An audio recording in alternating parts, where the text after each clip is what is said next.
welcome you on French-Slovenian Business and Innovation Days. I would like to ask Tamara to join me here for the introductory speech. Thank you.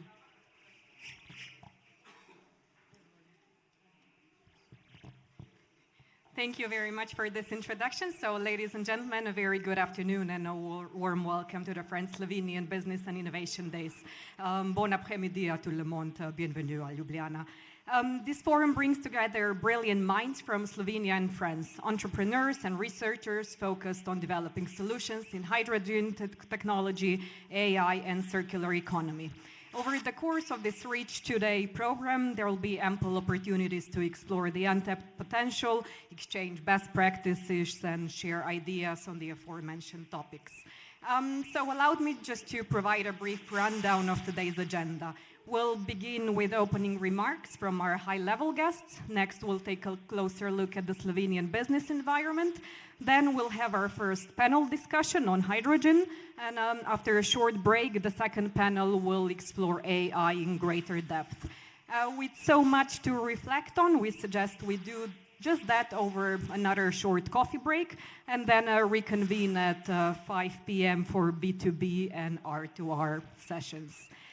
This event is made possible thanks to strong partnerships that we've built. So a big thank you to the following: the French Embassy in Slovenia, the French-Slovenian Business Club, the Slovenian-French Business Club, Slovenia's National Institute of Chemistry, the Styrian Chamber of Commerce, the Ministry of the Economy, Tourism and Sport, and the Ministry of Higher Education, Science and Innovation of Slovenia, and last but not least, Spirit Slovenia Business Development Agency. And with that, I would like to invite the acting director of the latter, Tamara Zajec-Balažić, to provide her opening remarks. Thank you, Barbara. Your Excellency, Mrs. Levy, Honorable Minister Papic, Director General Jerneca Lecl, distinguished guests, ladies and gentlemen. It is my great honor to welcome you to the French-Slovenian Business and Innovation Forum. France and Slovenia have built a strong foundation of trade relations. From vehicles and electrical machinery to pharmaceutical products, our nations share a long history of business ties. Franco-Slovenian partnerships span diverse sectors including automotive, space technology, AI, blockchain, e-mobility, renewable energy, and smart city solutions. A lot. These collaborations show how our economies, both innovative and forward-looking, work together, using the unique strengths and perspectives of our businesses. I am grateful to our French partners and businesses for their consistent willingness to share knowledge and expertise. France is a powerhouse of economic and technological advancement with significant global leadership. As it positions itself to become Europe's AI hub, this creates opportunities for French ventures to connect with Slovenian companies' green, creative, and smart capabilities. Many of our hidden champions are present today, and several others will showcase their expertise during tomorrow's site visits. Across hydrogen, AI, and circular economy, the potential for joint efforts between our companies and researchers is immense. I believe that today's challenges, from climate change to digital transformation, requires collaborative, innovative solutions. This is precisely why business forums such as this one are crucial for our progress. I'm confident that connections made during these 2 days will lead to fruitful partnerships and innovation that will benefit both our economies and societies. Together, Slovenian and French ventures and researchers can build upon our existing ties to discover new opportunities that make Europe's economy more resilient and competitive. Thank you for your attention, and I wish you a productive and successful forum ahead.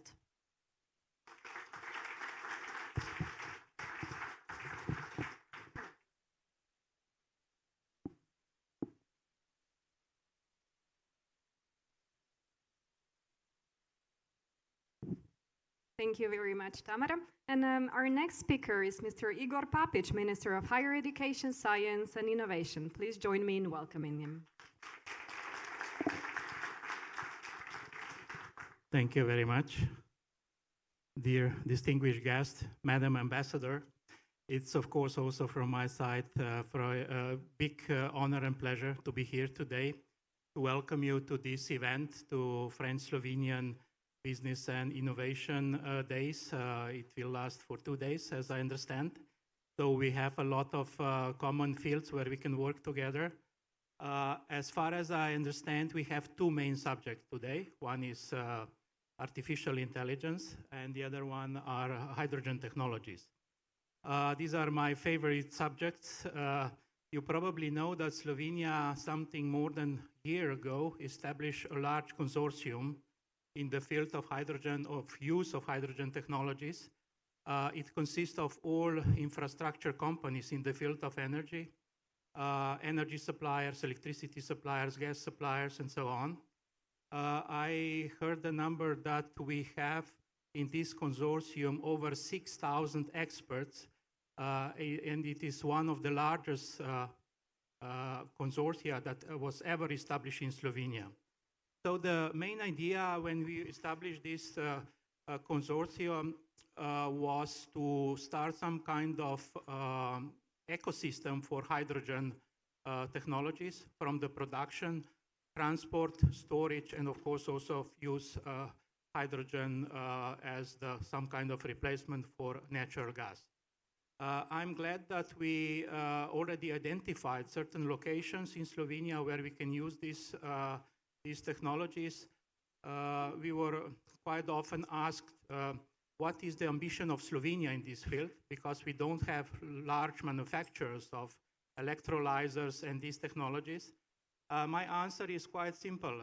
We want to learn something from the field of engineering, how to put things together, how to build big systems. You know, one thing is to have something in the lab, running in the lab of several kilowatts. The other thing is to build facilities in the range of several tens of megawatts. And even if we go to 100 megawatts, it's completely different field. So we want to learn how we can use these technologies. We would like to test different approaches. The main 3 fields are, of course, mobility, then use in industrial applications as the replacement for natural gas. And for myself personally, the most important application area is a kind of seasonal storage for electricity production.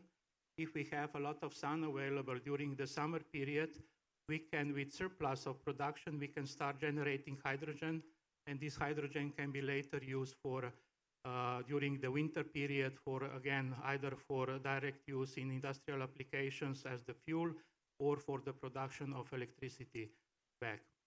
You probably know that Slovenia has in plan to have in the next 10-20 years 2 main sources of electricity. First one is PV, or PV systems, and the other one is nuclear, another nuclear power plant.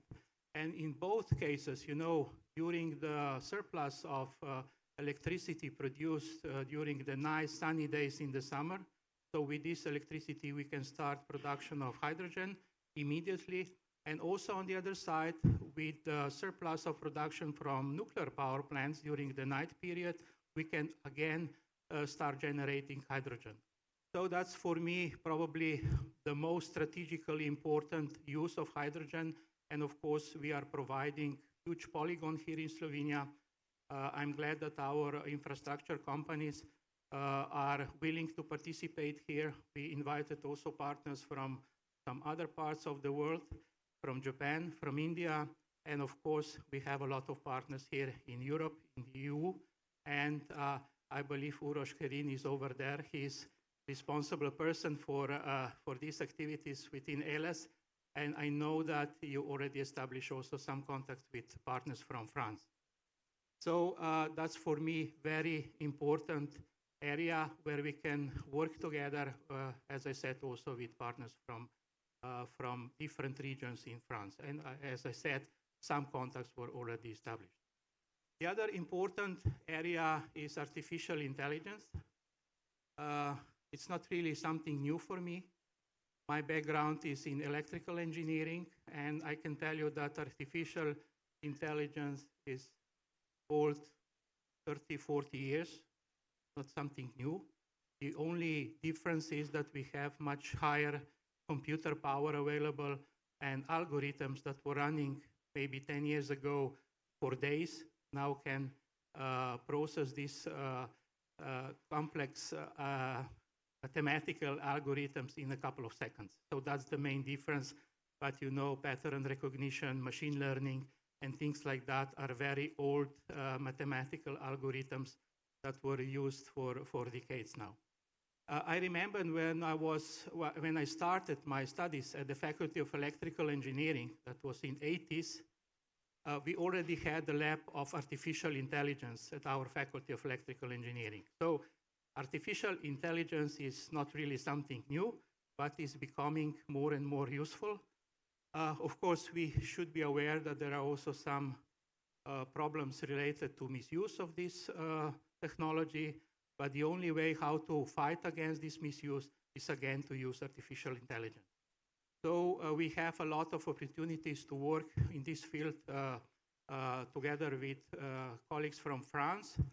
We just performed some kind of mapping of potential projects in the field, how to use artificial intelligence in public sector. I was personally involved in this research, and we got over 140 project proposals how we can use artificial intelligence at the level of the state in different sectors, in health, mobility, energy, administration, and so on. And last thing that I would like to point out is Slovenia was successful in applying for the new HPC facilities in the range of 150 million euros. So our application was one of the best. We were successful, and now we have to implement this project in a couple of years, next year, maybe in the next 2 years. We are also working together on so-called AI factory facilities, so we can provide these facilities also to our partners in Europe. I know that there are many centers in Europe with these facilities, but this one will be definitely one of the largest ones. So not to be too long, I wish you a successful event, a lot of exchange of good ideas, and hopefully to see some of these ideas also in practical applications in the coming months and in the coming years. So all the best. And of course, I wish you also a lot of good coffee breaks, because that's the most important part of any event, because informal, discussions are usually the most productive ones. So all the best, and hope to see you next year again. Thank you.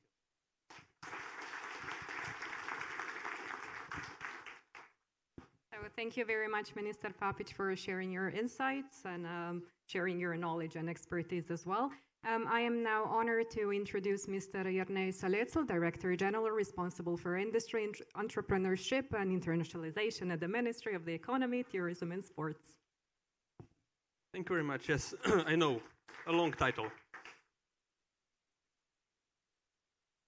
Your Excellency, Ambassador Florence Levy, esteemed colleague, Minister Igor Papic, dear President of Olympic Committee and President of Slovenian-French Business Club, Mr. Bubinac, dear Director of Spirit Agency, Tamara Zajec-Balažić, and most important, dear guests. Warm welcome in Ljubljana on behalf of the Ministry of Economy, Tourism and Sports. We have a saying in Slovenia. It goes like that: when a god closes a door, somewhere a window opens. Well, it seems that lately a lot of doors are rapidly closing. But let me tell you, there are many, many windows of opportunities opening up all over the world. And these are priceless opportunities that we wouldn't even notice if we weren't pushed into the changes of today. And I see this gathering, this forum, and our strong collaboration and as one of such windows, one of such many windows. Well, at the beginning, our collaboration between Slovenia and France was mostly in the field of the traditional industries, such as automotive sector. And then one crisis after another we became more and more aware that collaboration between European countries must be strengthened to achieve resilient economies and strategic autonomy of Europe. This awareness is reflected in much stronger scientific, research, and business collaboration. And now, in my opinion, we have an appropriate tool to make this happen and to make this collaboration even more efficient. Important projects of common European interest.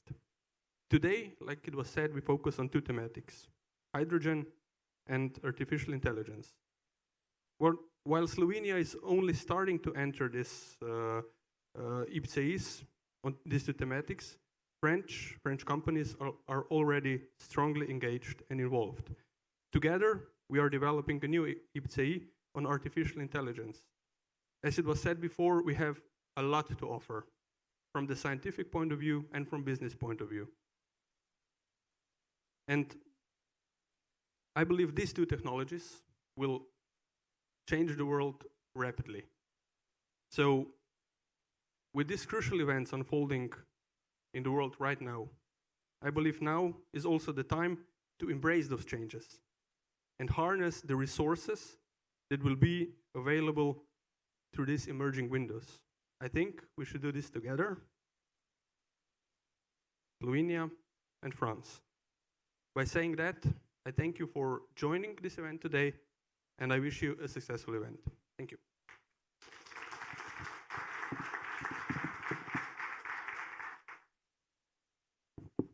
Thank you very much, Director General Salecl.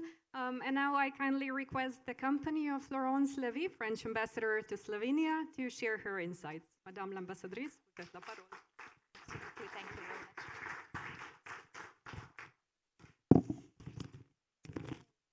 Good afternoon, everyone. I'm very impressed to see so many people in this room. It's a very positive signal of the interest of this event today. Dear Minister, Director General, dear Tamara, and dear distinguished guests, first of all, it's a great pleasure to be with you this afternoon to open this new edition of the 2025 French-Slovene Business and Innovation Days alongside Minister Papic. Unfortunately, Secretary of State Frangež is indisposed today and cannot be with us, but I wish him a speedy recovery. I'm very pleased that this event today, co-organized with the Spirit Agency, with the Slovenian Ministry of Economy, and this year also with the Ministry of Higher Education, Science and Innovation, has become an essential annual meeting of our bilateral economic relations. This economic event aims to foster, strategic partnerships, but also to stimulate research and innovation and promote sustainable economic growth between our two countries. This year, we have decided to put a strong focus on two cutting-edge economic sectors of common interest, hydrogen and artificial intelligence. And you will have a small bonus in addition to these two sectors, because we will have also circular economy, thanks to the commitment of the Slovene embassy in Paris and the circular economy strip here in Slovenia. And I thank them very warmly for their commitment for organizing as well this segment. Hydrogen, a central pillar in our collective vision for a decarbonized future, illustrates perfectly the shared ambitions between France and Slovenia. Slovenia, as Minister you have highlighted, has launched innovative public initiatives such as the Consortium for establishing a low-carbon hydrogen ecosystem, but also the Hydrogen Consortium dubbed Slow H2U, and the North Adriatic Hydrogen Valley, positioning Slovenia as a dynamic player in Europe's energy transition. France, through its ambitious France 2030 investment plan, also aims to become a leader in hydrogen and renewable energies notably by supporting the hydrogen ecosystem at regional level, such as in the Auvergne-Rhône-Alpes region, which is particularly well represented here today. And I would like to warmly thank the representative, institutional and economic representative of this region for being with us today. Thank you very much for your interest to Slovenia. French expertise, you know, is very well known in the nuclear sector, but we have also developed a great deal of knowledge in other low carbon energy sources, including hydrogen. Many events in France are organized and dedicated to hydrogen. I will mention just one event, the Evolution Fair, taking place every year in Paris in January, which is a relevant event to meet French and international stakeholders of this sector. And I know that the Slovene actors who participated to this event this year, last January, got a very good feedback. And be assured that the French embassy is fully ready to help you deepen the contact you had in Paris at this occasion, or to deepen contact with the representative of the Auvergne-Rhône-Alpes region, which are numerous today here with us. In addition to that, the interest between France and Slovenia in this hydrogen sector are converging. I will mention just one concrete example. The Interreg Amethyst project, dedicated to the deployment of green hydrogen in the Alpine space, in which both countries participate. And once again, I would like to thank very much Mr. Vieno. I don't know where he is. You are here. Thank you very much, Mr. Vieno, for participating to this event today, because Mr. Vieno will be part of the panel of discussion and will explain you everything about this project between France and Slovenia, amongst other actors. Similarly, artificial intelligence is at the cutting edge of technological advances and economic transformations, as reaffirmed at the Summit Action for AI organized in Paris by the French president, in which Slovenia participated. The Slovene AI ecosystem is robust and very dynamic, with many pioneers, companies, and influential research institutions, while France confirms its place amongst Europe's leaders in AI technology. Every year in France hosts one of the most famous international fairs dedicated to deep tech, Vivatech Fair. This year, the 2025 edition of this fair will take place next June in Paris, and as far as I know, the Spirit Agency is considering organizing a visit of Slovenian delegation. So be sure that the French embassy is on your side, at your side, to help you organizing such a visit in France. Finally, I would like to highlight the fact that both Slovenia and France have been recently selected by the European Commission for AI Factories project, which aim to create European networks.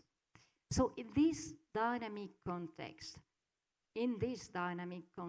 this two-day event offers an opportunity for Slovenian and French stakeholders, companies, to research institutions, to explore the possibilities for concrete new collaborations or deepening existing ones. First, through structured B2B or R2R sessions and panel discussions, we aim to share insights and to build partnerships.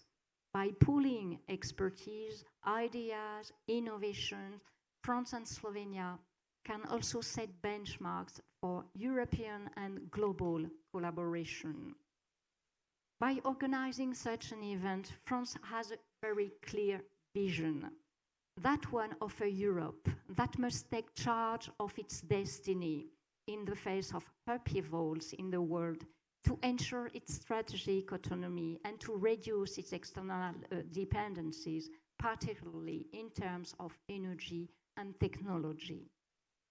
The development of French-Slovenian initiatives will contribute to the European competitiveness, the creation of EU super champions, the EU supply chains, in order to defend our commercial interests, particularly in the face of the unjustified tariffs announced by the United States, which are destabilizing trade relations and stock markets all around the world and are not sustainable for the US economy itself.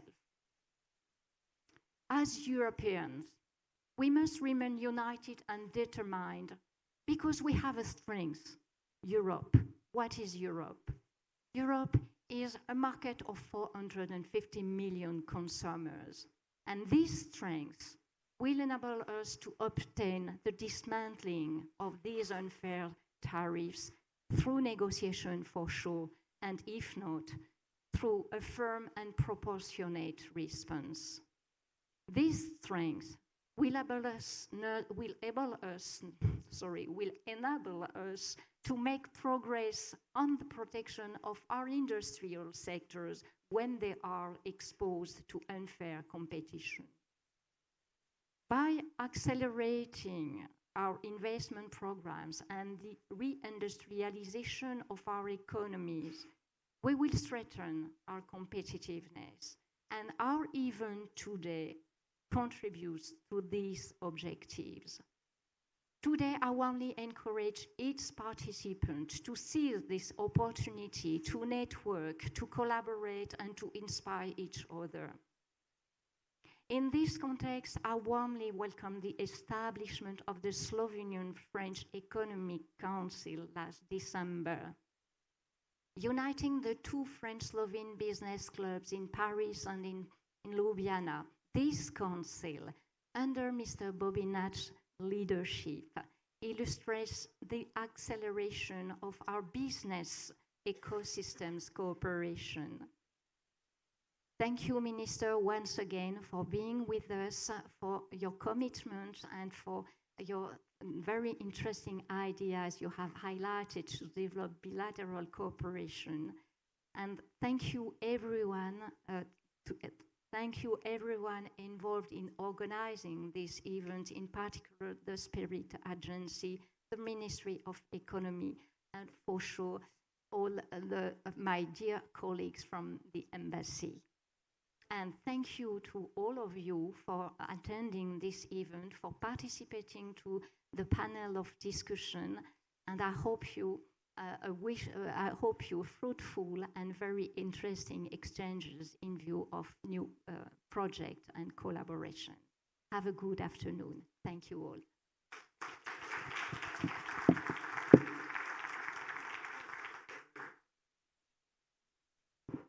So thank you very much to all the speakers for having provided very insightful and inspiring introductory addresses as well.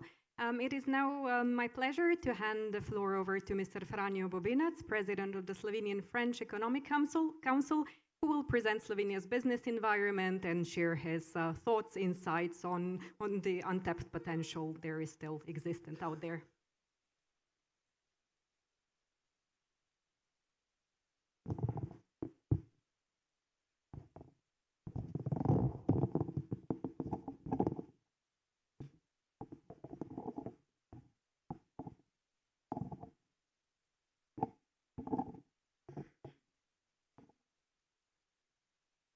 Votre Excellence, chère Madame l'Ambassadrice, ladies and gentlemen, dear Mr. Minister, dear René, dear Tamara, and your respective chers messieurs, dames coming from France, merci d'être venus. C'est un plaisir pour nous. Thank you for coming. It is for us really a great pleasure. That's why at the very beginning I would like to express all my warmest welcome, especially to those coming from France to this very meeting, but also to all our other colleagues from Slovenia, perhaps also from the region, together here. It's a clear sign that it's still people that make business, and even though that we live in the era of digital, AI, and so on, it's also important together in person. France has always been and still is one of the leading economies. For me, however, personally, it's more than that. It's also a place where I spend quite an important part of my personal and professional journey. Place where I learned also the values of the French business culture and also its respect for knowledge, creativity, and for long-term partnership. That's why it's a pleasure to speak to you today, not just as a former business person, but also as someone representing various institutions right now, but also in particular someone that is capable and understand how important it is to build bridges across nations, countries, regions, among people. And that's the reason why the Slovenian French Business Council at the Chamber of Commerce and Industry of Slovenia was created, and which I chair, for this purpose, to connect people, to connect companies and institutions and ideas. And we bring together those already active in Slovenia and France. However, we support those who are just entering the French market. And let's be honest, there's still a lot of untapped potential. The French market is not easy. However, if you understand its culture, norms, and values, it's written, it gives a lot in return. Slovenian companies have strong know-how based on a strong education, also great scientific work. But we need sometimes more courage to step out and seize those opportunities. And one of those opportunities lies also increasing business with France, one of the biggest economies in Europe and in the world. Also French trade fairs, like mentioned before, like Vivatech, Evolution, Saint-Expo, or Foire de Paris are so important, not only as just promotional events, they are really kind of entry points for entering into various ecosystems. That's where investors, regulators, and future partners meet. That's where tomorrow's that is happening. And speaking about tomorrow, I'm convinced about that, at a key moment in Europe. Today, we talk about hydrogen, artificial intelligence, circular economy. We are talking about areas like, as mentioned before, important projects of common European interest.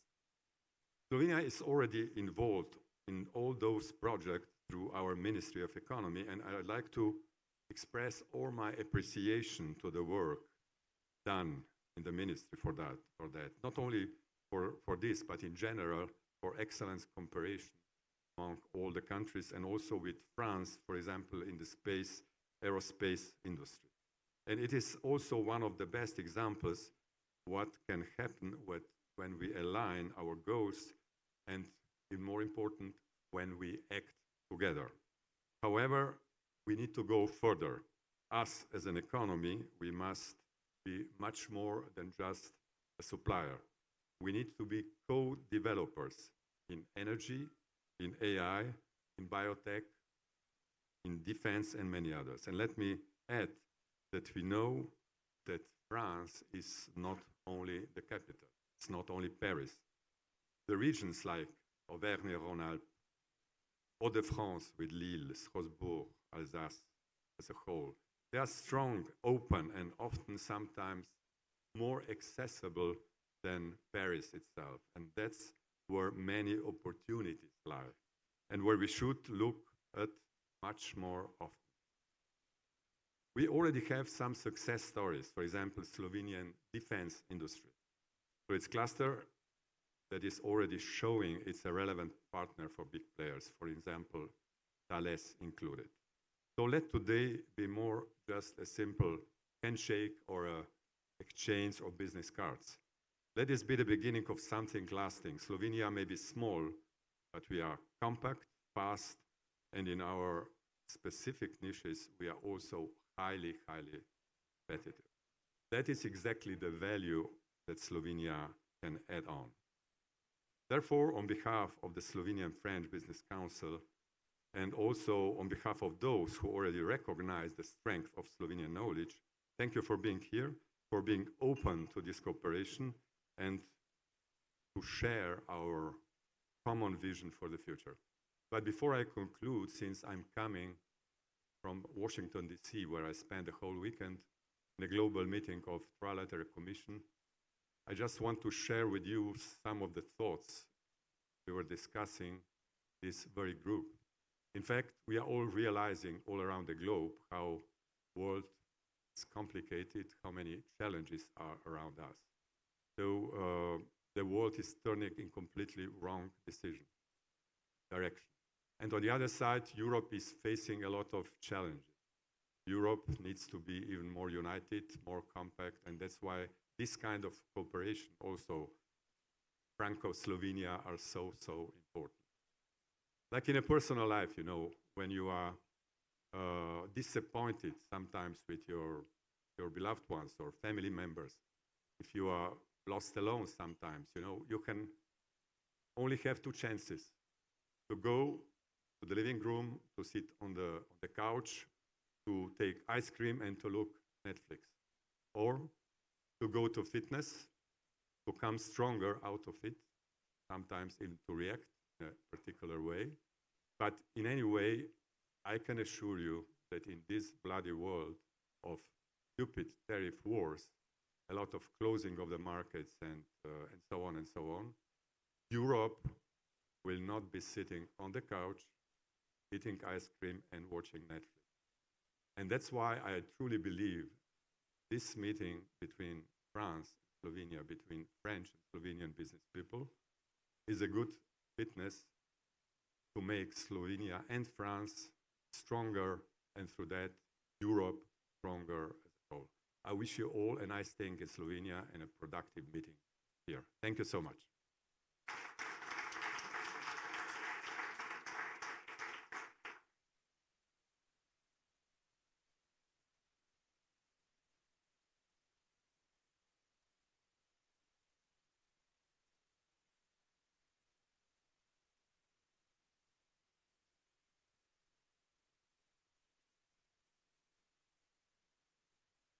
Hello, everyone. I will be the moderator of the next roundtable. My name is Nina Meglic. I am the cluster manager of Strategic Research and Innovation Partnership for the transition to circular economy. I am very pleased to be around you, and hopefully we will have a good discussion. So I invite all my panelists to sit with me.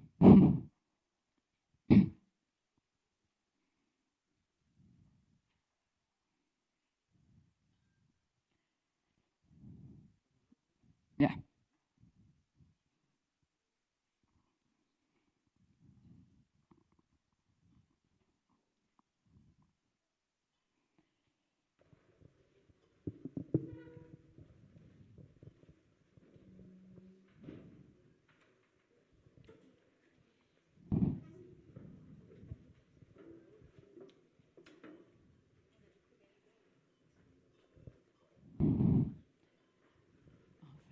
Okay. Okay. So, dear gentlemen,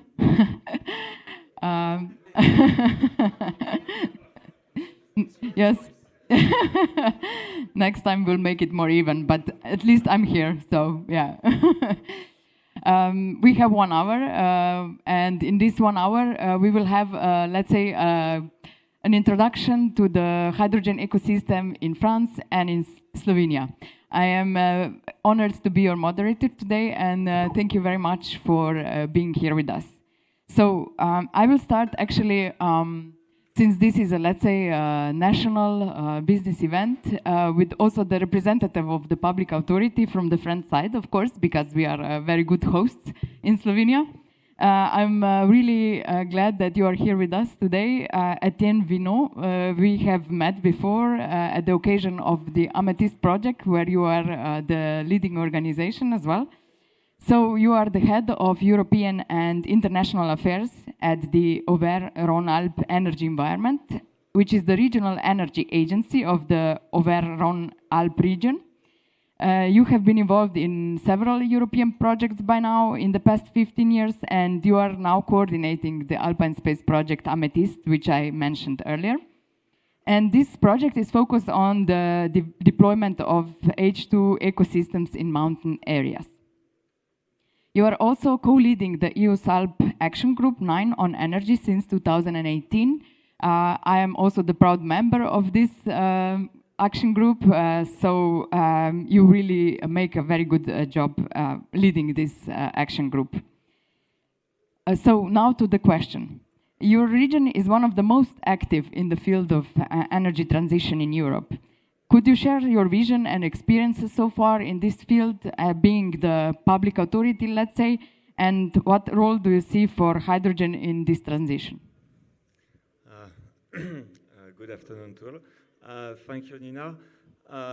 Yes, in our region, there was a strong push for the development of hydrogen about 8 years ago. There was a first project called Zero Emission Valley that was co-funded by the European Union to deploy hydrogen, mainly in the mobility field.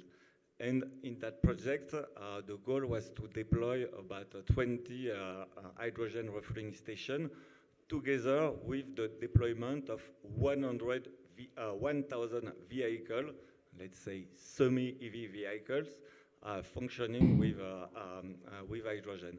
This project just finished last year, and what we learned from this project is that we could set up a public-private company to implement this hydrogen refueling station that is called Impulsion. And we try to also to develop this hydrogen fleet. And what we learned that's to get a good, let's say, economic value of the hydrogen, we need big consumer. And the production is not so difficult in a way, but we need big consumer. And to have big consumer, we need to work with the EV vehicles like coaches, buses, trucks, etc. And also together to better deploy the use of decarbonized hydrogen in industries. That's the two main pillars really now for the regional hydrogen strategy. And that's why the regions decided to apply for Hydrogen Valley call in the CHP. And we got this project that is called Imagine, that's going to work with the mobility, but also with the industrial users of hydrogen. Okay, yes, indeed, big consumers, good infrastructure, and also EU support for the transition. We now move to the Slovene speaker, let's say the counterpart to your side, but not a regional public authority. It's Mr. Uroš Kerin. You have a PhD from the Faculty of Electrical Engineering at the University of Ljubljana, Slovenia. You began your career at your alma mater, and then you were also a visiting researcher at the Austrian Institute of Technology in Vienna from 2010 to 2017. You also worked at Siemens Power Technologies in Germany as a senior key expert, and afterwards you returned to Slovenia, luckily for us, joined ELES in 2017, where you occupied different positions to date, and currently you are leading the Diagnostics and Analytics Center at the Baričevo Technology Hub, and you serve also as an executive advisor to the CEO of ELES. Indeed, a very strong industrial background. You are involved in the Slovene consortium for the establishment of the hydrogen ecosystem. And can you explain us the main goals of this initiative and how do they correlate also to the vision of Slovenia in the field of hydrogen? Yeah, thank you very much for the presentation. Well, our approach is very straightforward, to be honest. So we like to beat the best. And how we do it, we wait for them to do all the mistakes, learn from them, and make them better. Well, that's a bit of a fairy tale, but anyway. So yes, as Minister said initially, we have our positive and a bit also challenging features. So Slovenia has very good geography, has very good engineering base, but it somehow lacks the industrial base. which I do not see as an obstacle. I rather see this as an opportunity, maybe to search for complementary partnerships. Of course, there are many ways how to achieve this. One is through European projects, through European initiatives, and so on and so forth.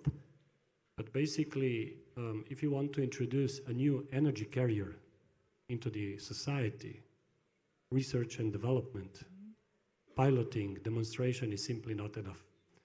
And basically, we are really trying to learn. We are making small steps. We have a big vision, although we are small. We have a big vision, still making small steps towards introducing this new energy carrier on industrial level. I completely agree. The learnings that we got are the same. So do not make small amounts of hydrogen production units. Maybe it's better to have a bigger one or two. But you also need a strong consumer. Basically, if you look at it from 2 steps away, it's very similar to the system we already have today as a society, and that would be an electrical power system. We have big power plants on one side and big consumers on the other side. So basically, our strength here is, and also that's why we got involved as a transmission system operator, because we see a lot of similarities. Maybe in electrical field, you have an arc furnace, or steel works as a consumer on one side, and a nuclear power plant, hydro power plant, whatever, on the other side. With hydrogen, it's very similar. You have an electrolyzer on one side, and of course, through all the transmission and distribution system, you have to get this hydrogen to the consumers. But not a single system in nature, if we look at nature, has been developed only partially. It's always in an equilibrium. For big animals to survive, well, you need small ones to eat them, and vice versa. And that's why we talk about ecosystem from the initial point on. And again, we are very happy to be here. We were part of the delegation that were honored to be in France this year, in January at the High Evolution Affair. We learned a lot. We established many contacts, and we just hope now to be also able to translate them into business opportunities, not just in Slovenia, but also international. Thank you very much also for your answer and the insights. Since it was mentioned that we need big consumers, I will now maybe give the word to the big consumer, even though I had a different plan, but it feels appropriate. So on my left, Tilen Sever, the Director of Development, Technology and Innovation at Steklarna Glassworks Hrastnik, with a background in chemical engineering and nanoscience.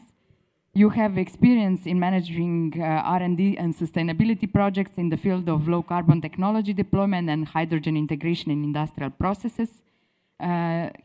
You have focused on innovation that enables the transition to sustainable industrial production and contributed to the reduction of the carbon footprint. So the skills of the future, let's say, are in your hands.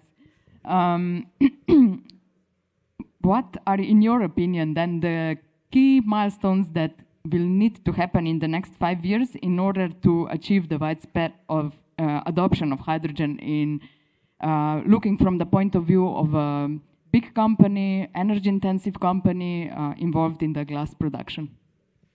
Yeah, thank you for the kind introduction. Yeah, there is a few parallel steps to be addressed in order to achieve the adoption of hydrogen in the energy-intensive industry. So if we start with the basic demo sites that can adopt hydrogen, evolve the technology, adopt from natural gas to use hydrogen in their processes, this might be a first step. But then what will really facilitate the use of hydrogen should be one of the 2 economical drivers. So it can be customer-driven adoption of hydrogen because customers are willing to pay more or adopt products that are derived from the hydrogen use. I will give you the example from the glass industry. We are producing extra white premium glass that is also used by many brands in the alcoholic beverages, and they are willing to pay a little bit more. We call it price premium in order to produce products with lower CO2 footprint. That can be one direction, so to add something on that side, and parallelly, or maybe on the other hand, it could be to have hydrogen at cost. So basically to get cheaper hydrogen in some way, this can be done with having cheaper cost of green energy, or maybe by importing hydrogen in Europe that is cheaper. So if this will happen, eventually companies will adopt from the economic reasons. So basically, if you are in a niche market, you can adopt hydrogen from this perspective, or if there will be maybe a larger economical setup that will enable this kind of transition. And after that, there is an optimization, the infrastructures that needs to be developed, and so on. So that I would say are the key milestones. But maybe to comment a little bit, it is quite volatile, and we as a company, as a user, still don't know in which direction the energy markets will go. So we are having like kind of a hybrid approach. So we are betting on hydrogen, on electrification, and also not abandoning the existing use of natural gas. So basically, the period now is quite volatile, so the companies are reacting in this kind of hybrid, flexible way to this situation. Thank you. Yes, indeed. Without, let's say, having all the potentials covered, probably it wouldn't make economic sense in order to deploy hydrogen at this stage for a company like you. So a different set of initiatives or incentives had to be ensured, especially probably also the regulation side, in order to go towards this path of decarbonization. And your counterpart, let's say, from the industry is from France, is Mr. Hopefully I will pronounce it correctly, Geoffroy Ville. Okay, almost. I will practice during the day. International sales manager at Atave company. You landed the hydrogen world 15 years ago after graduation from a business school in international business. So you were part of a deployment of major hydrogen-friendly startups such as McPhee and Atave, where you are currently working. These are now industrial companies.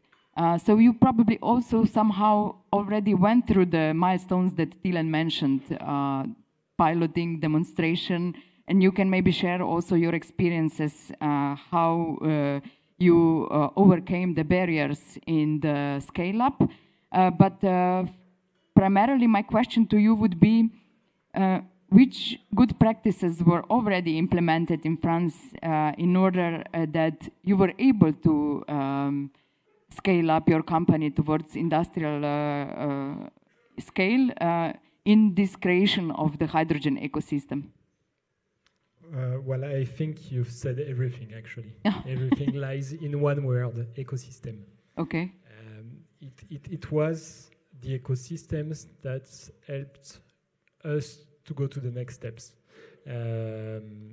We've learned a lot, and thanks to especially our province, our region, Auvergne-Rhône-Alpes Energy Entreprise. So for me, the ecosystem is like a place where we are putting all of the key success factors for the hydrogen mobility market, which is my market, to be successful.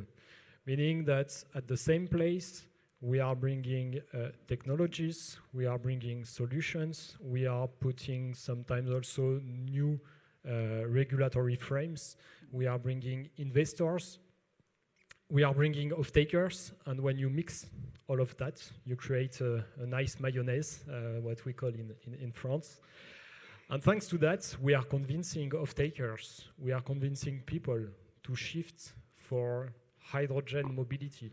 And thanks to that, we are creating new markets.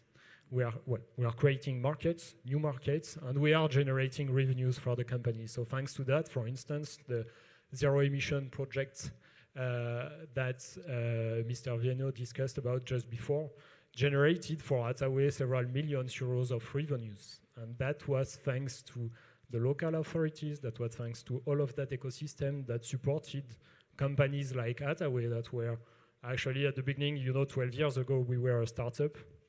And from a startup making basically zero in terms of revenue, in 10 years, we moved to a 150 people company making 20 million euros revenues. We have expectation this year to go from 20 to 30 millions to hire extra people.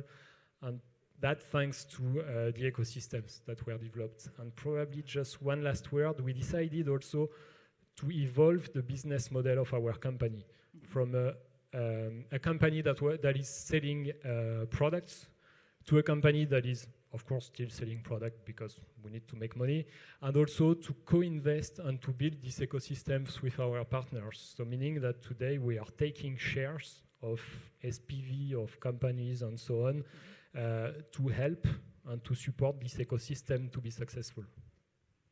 Okay, could you maybe elaborate in which markets you are present, and also taking in consideration the geopolitics, the dynamics on the market, the innovations and growth opportunities in hydrogen mobility where your company is working?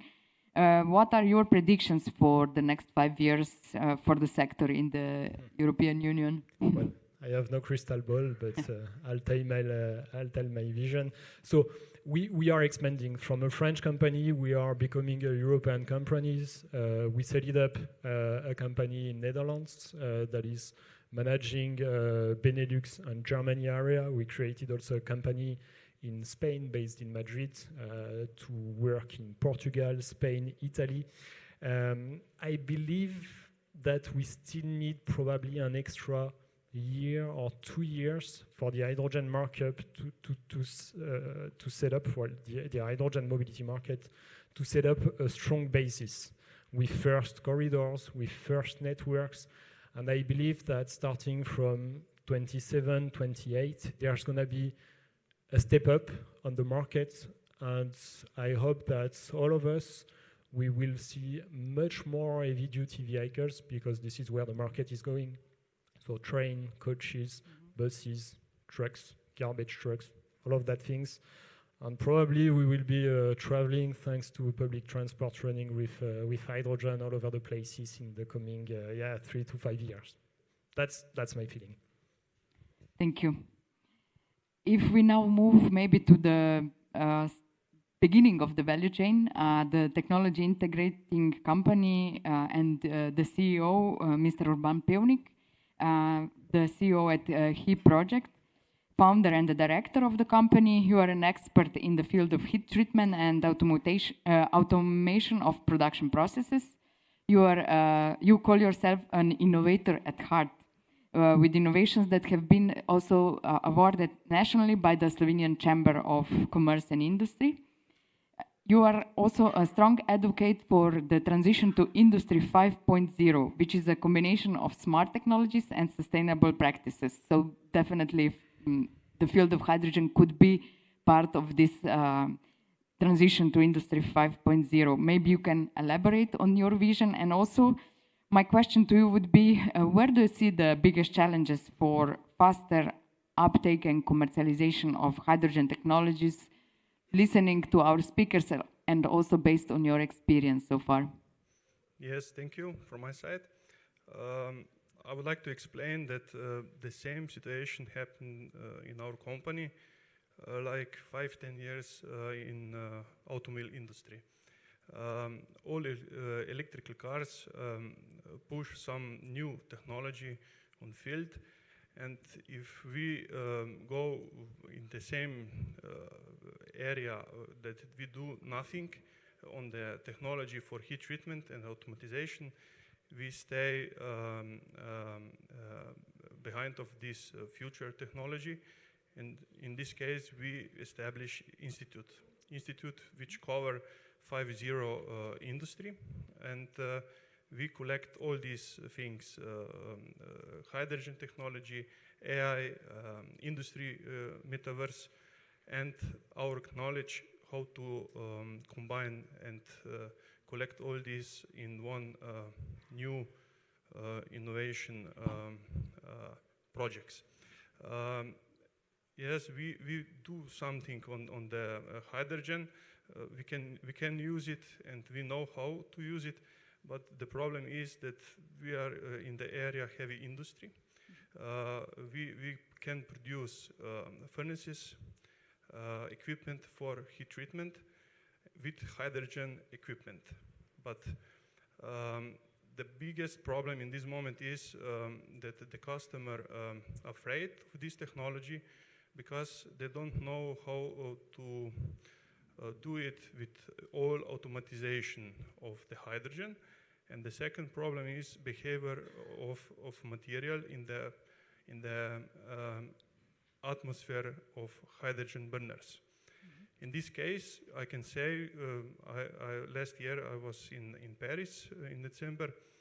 We have successful story with the IPCEI. Next year, we will produce a pilot unit that we can test all materials on the high temperature, from aluminum, steel, titan, and more, to convince the customer that hydrogen atmosphere and regulation and know-how of our company can be possible, and we can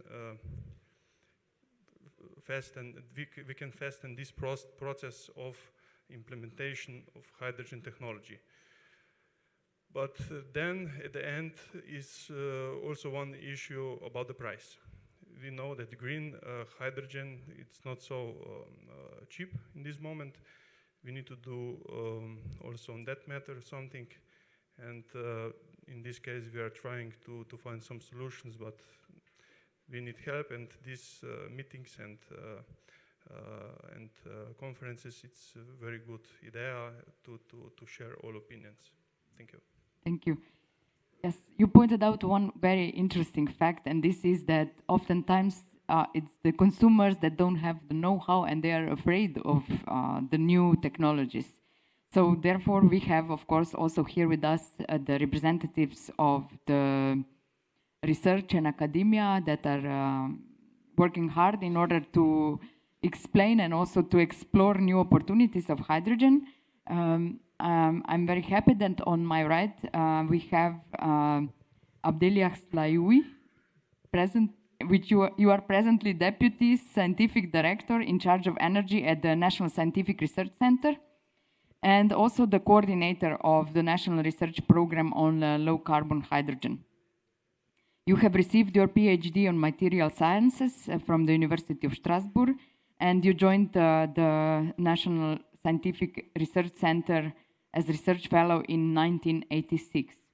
Your research interests include materials and processes for MOSFET and TFT transistors, as well as for solar cells.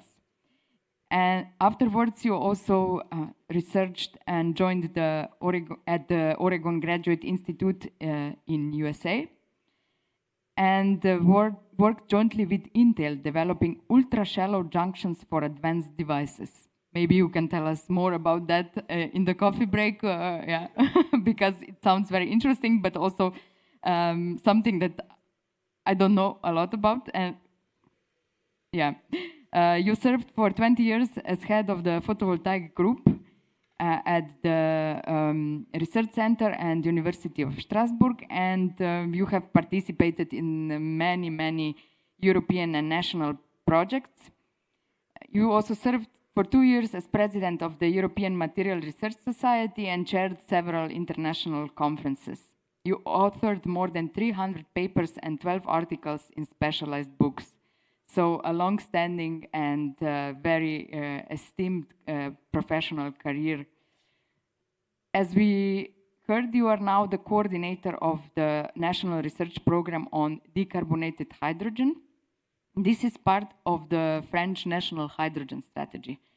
Could you present some of the main aspects of the strategy and the role of the Research Center Energy Labs in achieving the goals, the national goals, and of course also the let's say, European goals towards decarbonization? Thank you. Thank you very much for this very long introduction.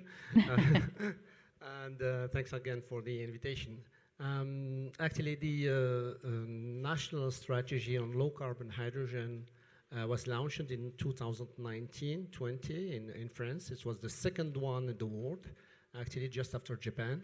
So meaning that hydrogen is is still a very important topic for France.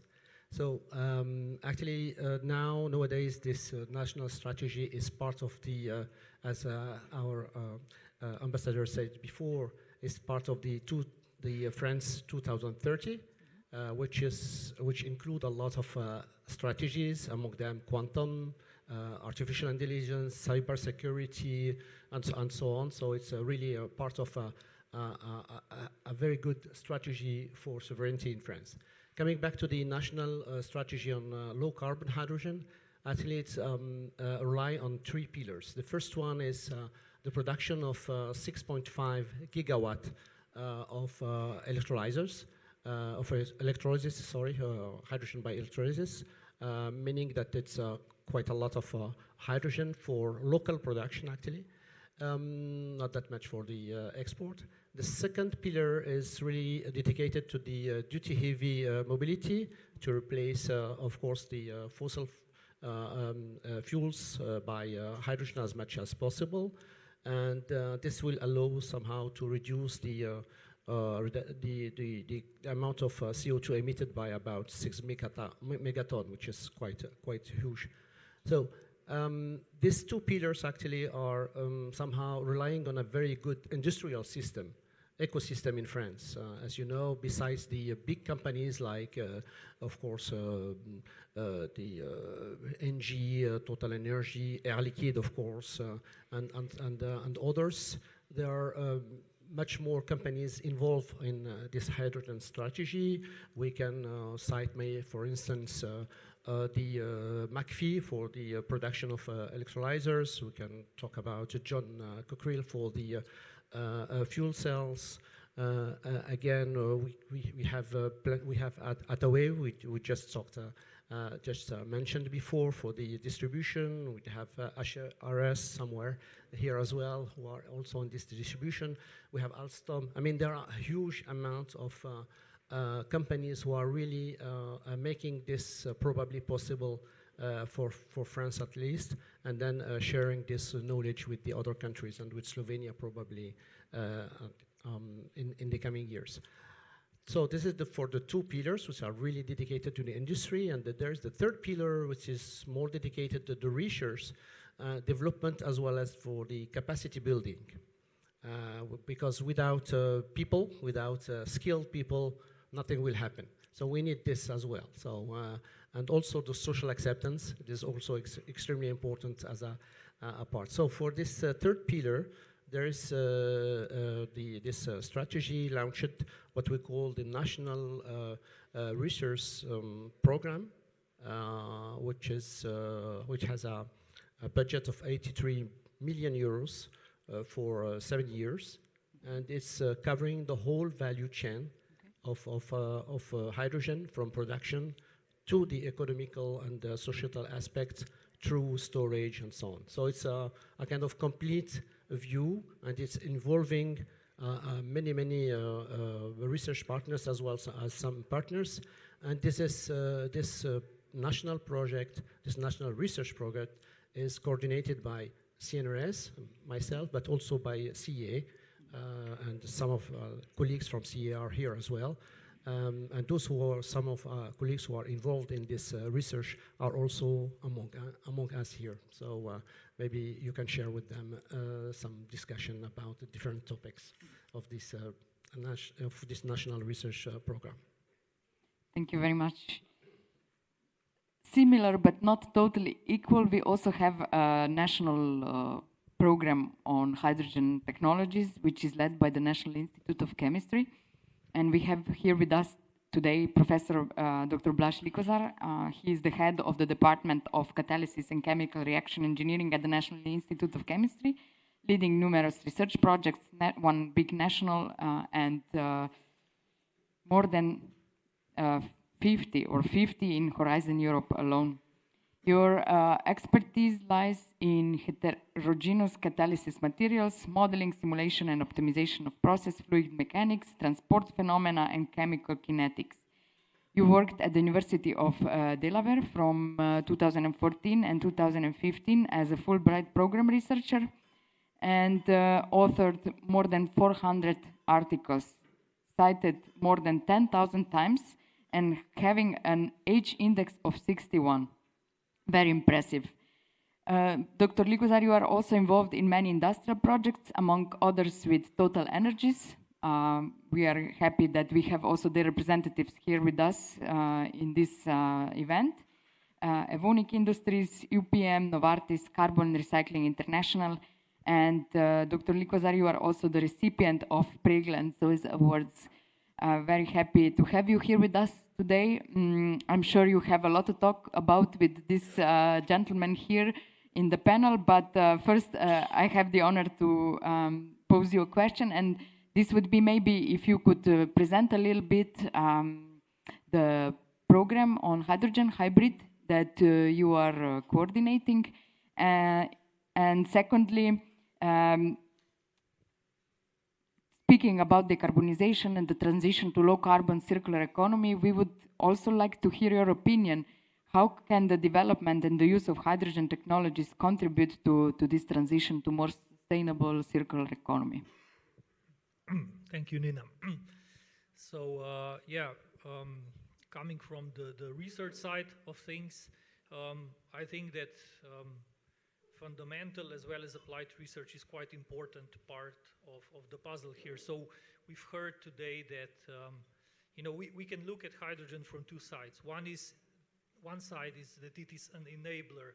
So there will be energy intensive industry companies which will basically use hydrogen as a way of storing renewables or otherwise, so as to make their end products more competitive. This is what Mr. Sever was presenting before. And at the other side of things, of course, I think for Europe, and this is what we see in these days a lot from the other side of Atlantic, also needs to have a strong manufacturing industry. It needs to be an innovator in the components and the value chains when it comes to hydrogen. Because if we are just the adopter of technologies, this means that yes, by proxy, kind of, we make some of our products more competitive because they are defossilized in a way, but nonetheless, the competitors in the hydrogen or let's say renewables market are not asleep at various let's say positions all over the globe, and we need to have also for the let's say resource and energy sovereignty, we need to have these supply chains nearby. And that's, I think, a good cue also for hybrid. So hybrid is just one of the programs within the resilience area that we had the honor to open here in Slovenia, and it's basically tackling various of the challenges along the value chains. Either what we've heard today, how the adoption of hydrogen in energy-intensive industry will affect the construction materials of various components in furnaces, valves, pipes, and so on. But at the same time also to try to, this is something that we really direly lack here in Slovenia, to at least try to boost a bit the development of various bricks, building blocks in the supply chains of various hydrogen technologies. So whether it's catalysts, membranes, bipolar plates, nuts and bolts, anything along those lines. But I think the same applies for a broader European context. So to try to, if we kind of perceive that there's this new world evolving in a way, that we try to make something out of it from the development, but also industrialization side later on. Okay. Yes, we are more or less out of time, but I still see that they allow me to open the a floor for questions from the audience, at least one, hopefully. Is there someone that would like to ask something to my panelists? If not, I still have a lot of questions. So I will take this opportunity to maybe go back to the start, let's say. And you mentioned, Mr. Viennon, that you are part of the large-scale Hydrogen Valley, your region, and that you are actively also involved in it. You have a strong support also to co-create and support other regions to enter such projects. Could you maybe share experience from a very large project that is addressing the whole value chain, let's say, and also collaborating internationally, since we know that you also partnered up with the North Adriatic Hydrogen Valley, where Slovenia is coordinating it.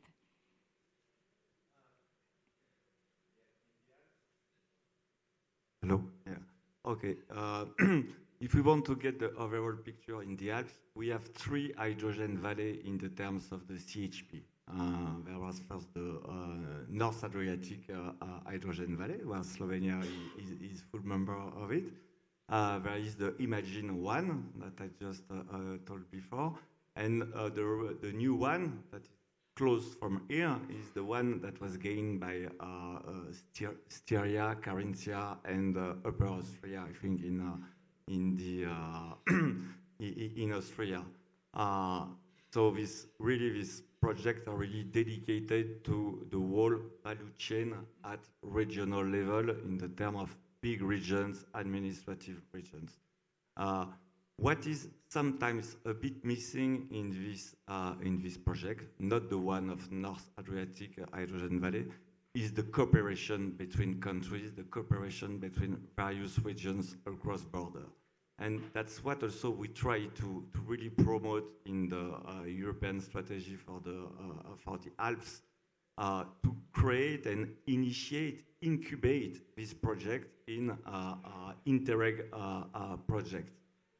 Because we really think that we need to share this knowledge, we need to share this experimentation. When we set up the Amethyst project that is funded by the Alpine Space, we have one Slovenian partner, which is Energap, an energy agency close to Maribor. The idea was, okay, so now we have the regional authorities that are ready to jump in the hydrogen field. But what about local authorities? They are also in charge of transport, local transport, and they also are interested by hydrogen. But usually they have kind of lack of knowledge. They need to understand what is hydrogen, the added value, the advantages, the disadvantages, etc. So the first action in this project was to produce this knowledge at every partner at local level. And we gathered all this knowledge in an Alpine platform called Skyline, where you can find plenty of explanation about hydrogen, but it's also a mapping of all the Alpine hydrogen projects. Secondly, the local authorities, they want to, as I said, understand why hydrogen is better than electric for mobility. It's a great question. And what they want is to experiment, demonstrate. And to experiment that, they also need to be in contact with enterprise, with SMEs providing technology. And I think that's what regions are, as I'm doing a regional energy agency or cluster like Tenerdis in France, can do, is really linking public authorities, local authorities with hydrogen technology providers. And they need to experiment. I can tell you, a few weeks ago, there was an experimentation in France, in Evian, close to the Leman Lake. And the local public authority wanted to really experiment the hydrogen in a coach from the Leman Lake to a ski resort. So really you have like 40 kilometers to bring tourists, but also workers to ski resorts. and they experimented during 2 weeks this, this hydrogen coach, that is a retrofitted hydrogen coach that we have in our regions, but in exploitation mode. So it means with the tourist and with the user inside the bus. And also experimented with the drivers and with the people in charge of the exploitation of this transport. And that was quite a success. And we had Attaway that was providing the refueling station, a mobile one, because there's no fixed refueling station in this area. But that's really what they want. It's to experiment, to understand if it fits with their planning, but also with the investment they have to do, because they are going to buy a coach for the next 10 years. So they need to understand if there will be still hydrogen in a few years, will it be available or not, etc. So I think that's really crucial to for this, let's say, local authorities to be able to experiment, and I'm very glad that the Alpine Space through Amethyst could also contribute technically, but also financially to this experimentation. Yeah, indeed, thank you very much for this insight. For sure, the know-how that you will create in the project would be very relevant here for the local and regional, especially local authorities in Slovenia, because there is still a lot of work to be done in terms of creating the infrastructure. But at this stage, we have to finish the panel discussion. So I would like to thank all of you who contributed and agreed to share the floor with me. I would just like to sum up a little bit what we have discussed in order to have, let's say, some food for thought for the coffee break, as well as some next steps for the event, maybe in France or again in Ljubljana here. Yes, we discussed that, of course, we need parallel action from all the stakeholders, so not only from the research that will increase the know-how on the material side and the social acceptance, but also the industry that will support these projects and try to uptake them, because without the big consumers, it will be very difficult to make a strong economic case for hydrogen. For that, there is a big need for the pilot and demonstration sites where not only researchers, startups and companies can experiment, but also, as we heard, local authorities, so that they see firsthand how relevant and what are the challenges in hydrogen uptake. For us, as a small country, the know-how that you have created in terms of ecosystem creation in France would be very relevant for the future, especially if we progress towards the creation of the national hydrogen strategy, and also for a successful implementation of the projects that are that we heard about. So the consortium of companies presented by ILS, and also the implementation of the North Adriatic Hydrogen Valley. This would be more or less it. I thank you for your attention, and I wish you still a pleasant stay here in Slovenia and a nice event today and tomorrow. Thank you.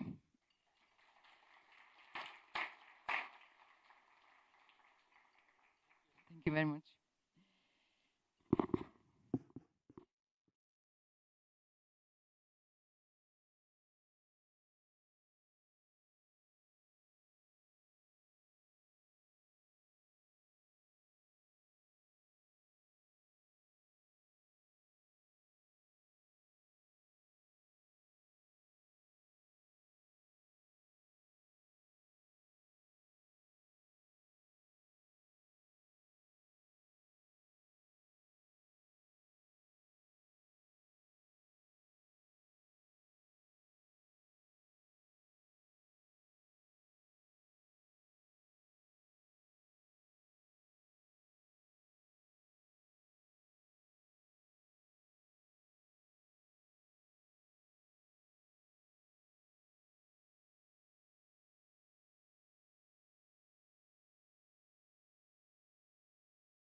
please join me here. Alex Roki, Tomaž Blatnik,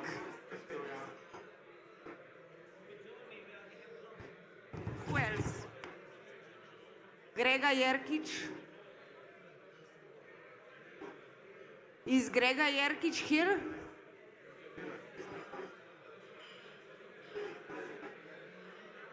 Just a minute.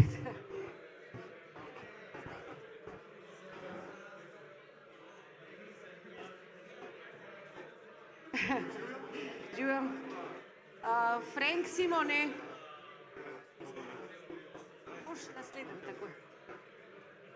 Mr. Frank.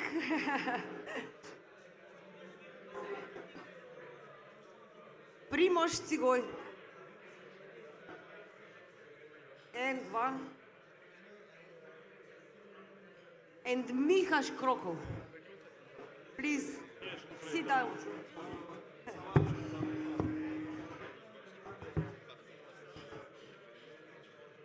Okay, I will try to sit here. Just to see you all, okay? Okay. First of all, thank you for joining me here today. I'm very pleased that we managed to organize that event that shows how important is the collaboration between French and Slovenian companies. Now we have a panel discussion on AI. It was first focus on 2 panel discussions, but we saw that even the first panel discussion was with a lot of participants, so I think that we can do it together and make it a little bit earlier so that people can then have the matchmaking process and so on. Okay, first of all, I would like every one of you very brief presentation. So, who you are, what is your role, what is your business focus, and then what is the project that you have. But first, who you are and the company that you present. You can take one microphone there.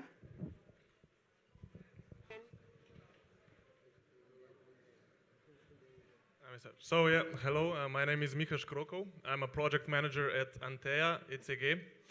We're a company based in Ljubljana. We focus on circular economy, promoting circular economy business models. But today I will more focus on the product that we're developing. It's an AI-based platform for which we've opened a company in Germany. So it's kind of like a collaboration of, let's say, 2 sister companies, but we market our product. In Germany, it's called Value Chain Generator. And basically, we combine 2 mega trends in our platform. One is, of course, AI. The second one is circular economy, meaning that we help companies at this early stages of innovation to develop business models that are circular. And of course, we combine here profitability with sustainability and give them, data through, machine learning, through big data. We give them insights, intelligence into, for them to really make this first business decision. Okay, I want to go towards a certain technology. I want to implement a certain circular, clean technology, or I want to participate in a new circular value chain. So we give them this initial first data, and we think that this is kind of a great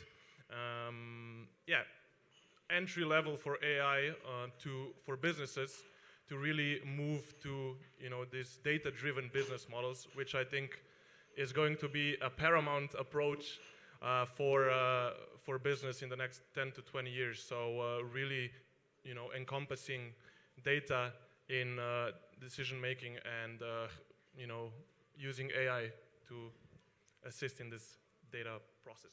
Thank you. Peter? Hello, thank you. My name is Peter Butolan. I'm head of the business development and sales of Ciastral. We are a producer of unmanned vehicles, so drones. We are known as dual-use producer, and so we are not producing AI, but we are putting on. So we are putting on and integrated in, and a lot of different payloads which we are used, so we can add just a little bit extra value to the AI producers. Thank you. Alex? Hi everyone, my name is Alexander Rocky. So I'm part of Thales. I'm business developer for civil and security market in Central Europe, Balkans and Slovenia. I'm here to discuss how Thales implements AI not only in its solutions but also through its processes, especially through the new department that it created last year called Cortex, and that was very much publicized during the AI summit in Paris a couple of months ago. And yeah, just highlight how AI is therefore very much present now in all our business lines and also in our industry processes. Yeah, Mr. Please. Thank you. Hello, my name is Tomáš Blatnik, and I'm head of technical department in Revoz plant. Revoz plant is the Slovenian car producer belonging to Renault Group. And currently I'm also leading industrial part of the project New Twingo in Slovenia, and of course additional vehicles.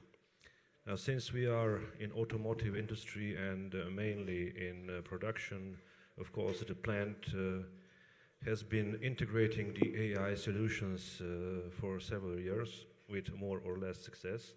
And since we are currently working on industrial project, we are also seeing our partners either in Europe or in China using a lot of the new applications, we can say, that are basically new for us and are very interesting, especially when we see that high level of robotization in the plant has already been reached, and that IA is now giving us the possibility to start robotizing also secondary jobs like engineering and also additional services. So that is. Hello everyone, so my name is Grega Jerkic. I'm the managing director and a co-founder of company Insight. We are the leading Slovenian data and AI company. We have around 80 data scientists and data engineers.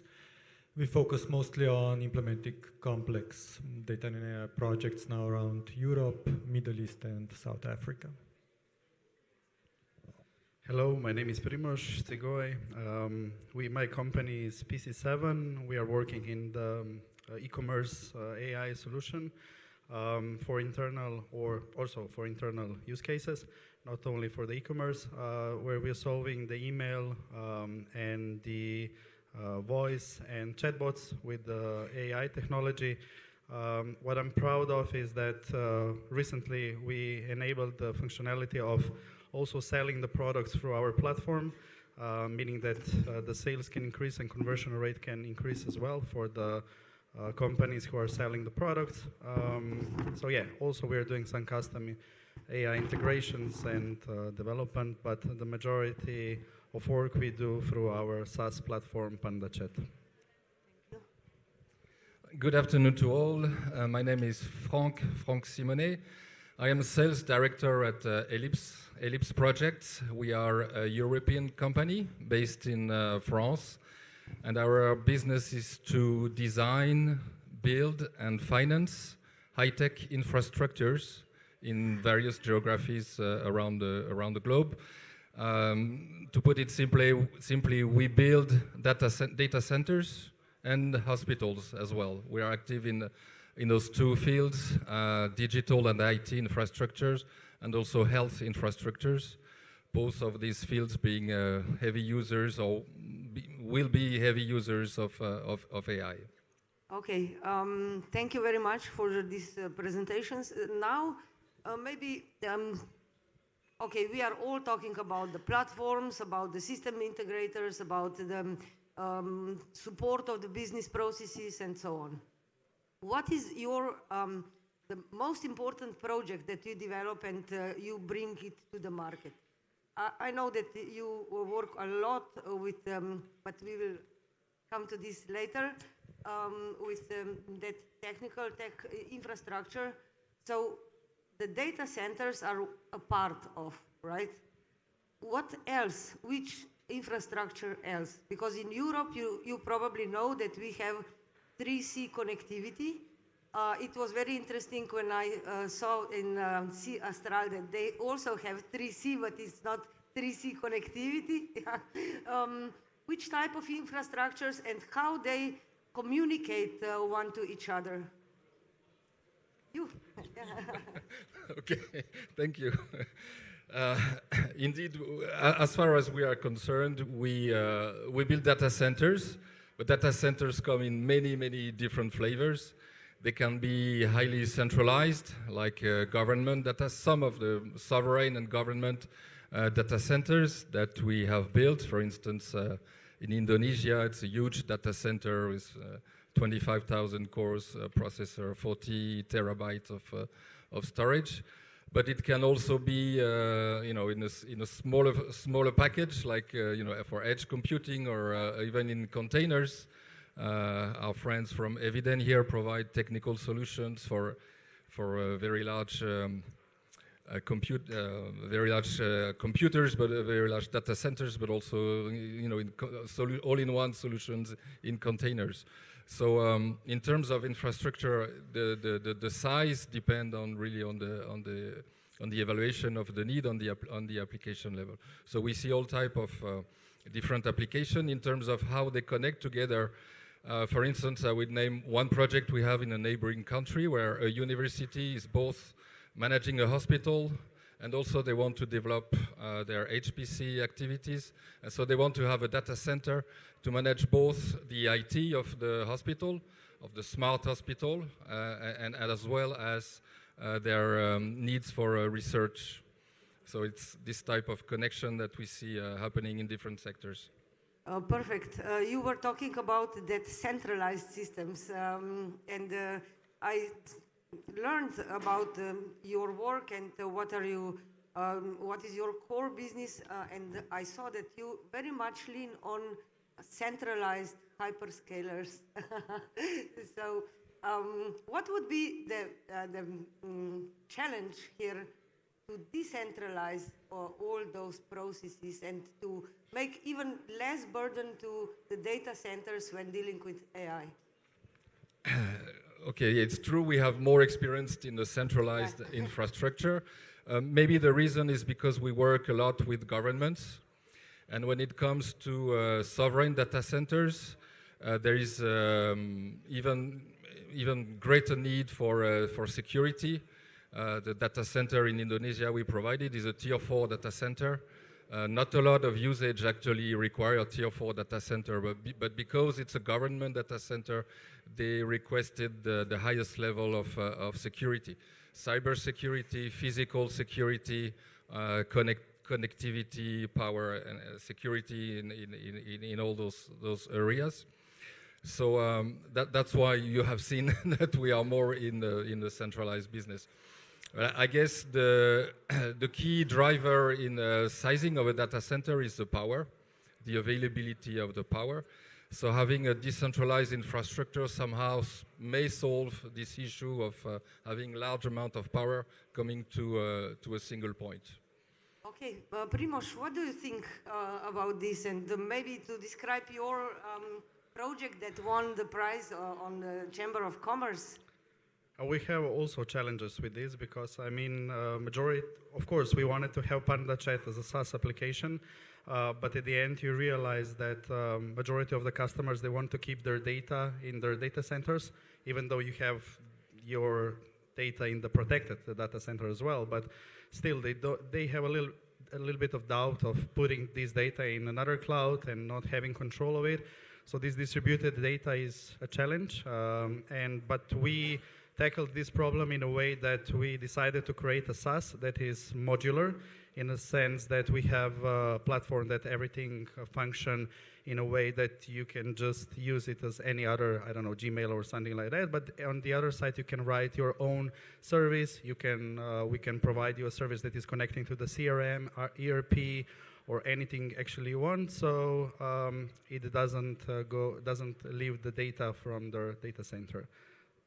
Okay, thank you. Grega, what do you think? You have a lot of businesses in Middle East and Saudi. How is the technology there perceived and how it is used more? Because they are all centralized countries, so maybe also the systems are more focused into this. Yeah, I would say, so our focus for the last 8 years is purely on, let's say, cloud technologies, or in this case, in some cases, maybe also on these private clouds that are being built. I would say that when it comes to Middle East, it started probably like with private, but then the big guys came. So we have Google in KSA in Saudi, we have AWS and Azure in UAE. South Africa now has all three of them. So we currently work mostly with technologies that can span over different hyperscalers, but still I would say there are some limitations when it comes to any kind of private clouds. So there are some technologies, let's say, available where we can build some of the more modern solution when it comes to AI, but then at the end it comes to the, at least from my experience at the moment, to the problem of resources and to limitations that specific countries cannot buy, and this is something that will probably also affect a little bit Europe, that maybe previously was not the case. Thank you. Tomasz, maybe we go more to the mobility part of the panel discussion. So AI can contribute to the optimization of business processes, right? We are now developing on the European level autonomous clean vehicle concept, but based on digital technologies, right? And we are somehow discussing how can we treat inside of the car, right? Or connect the things inside of the car with the things outside of the car. So sensibility, sensorics, everything what is around in the environment. What do you think? You are using AI, in your case, for the services inside of the car. Inside the plant, more or less. But okay. But what do you think if you transfer this knowledge and all this technology also for outside of the car to make better sensitiveness, to make better cognition, everything like this? Can you go in this way also, or?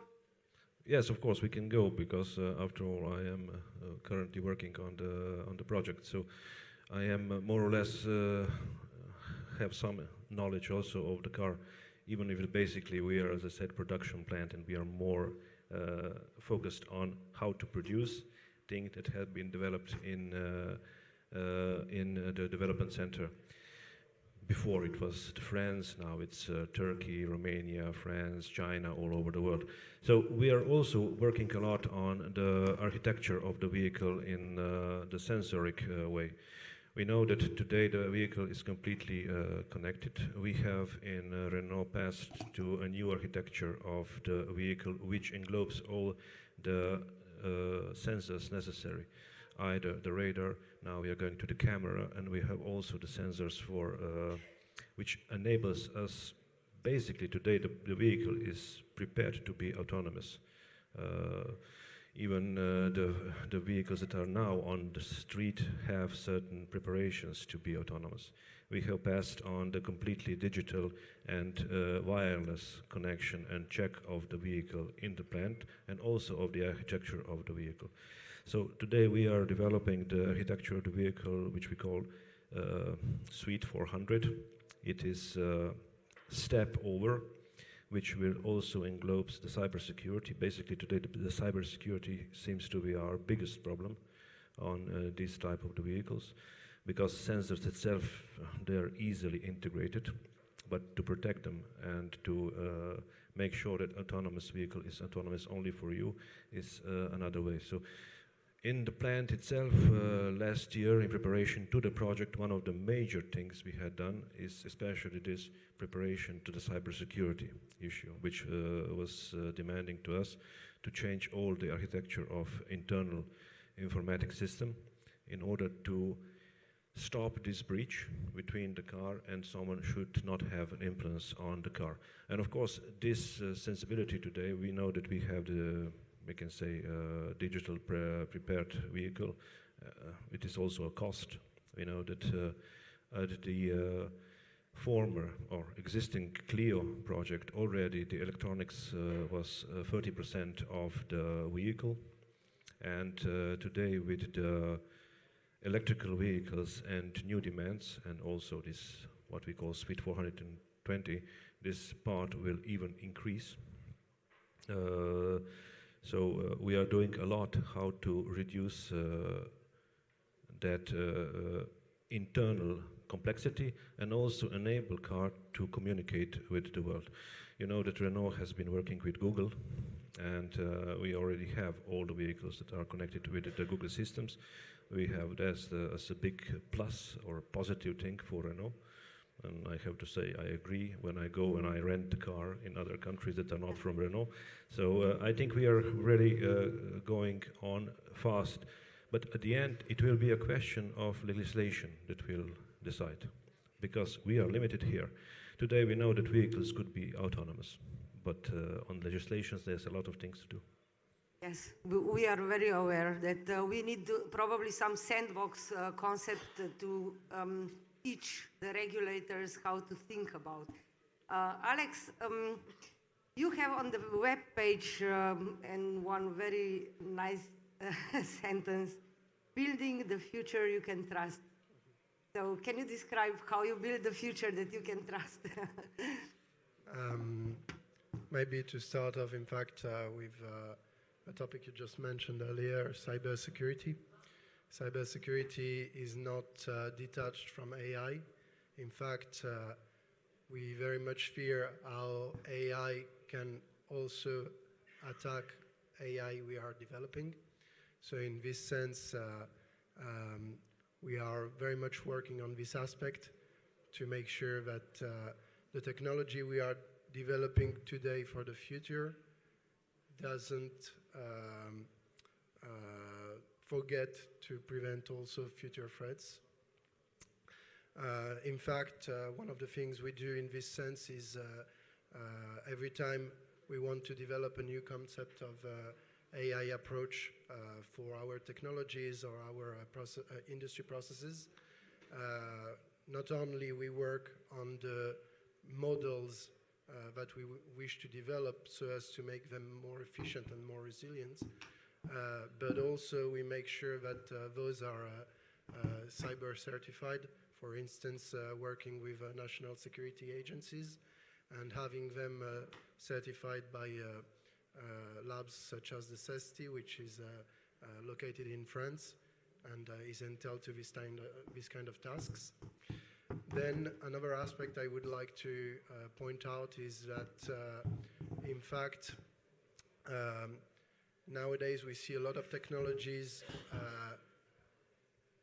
that enable AI through open sources, and in our core fields such as defense or aerospace, it's not always the sources we are looking for. In fact, it's limited, restricted ones sometimes. So in this sense, we also need to have AI which is not only efficient in working in this kind of environment, but can also make sure that the sources we are working on and that are not checked by very wide population can be, let's say, proved in the way that the data that we are using and leveraging from are the ones that are enabling operations that are trustful in this sense. But how can you check the credibility of the data from the open source? in fact, the open source is one of the major problem we have to cope with. As I mentioned, it's not always the one we are leveraging onto.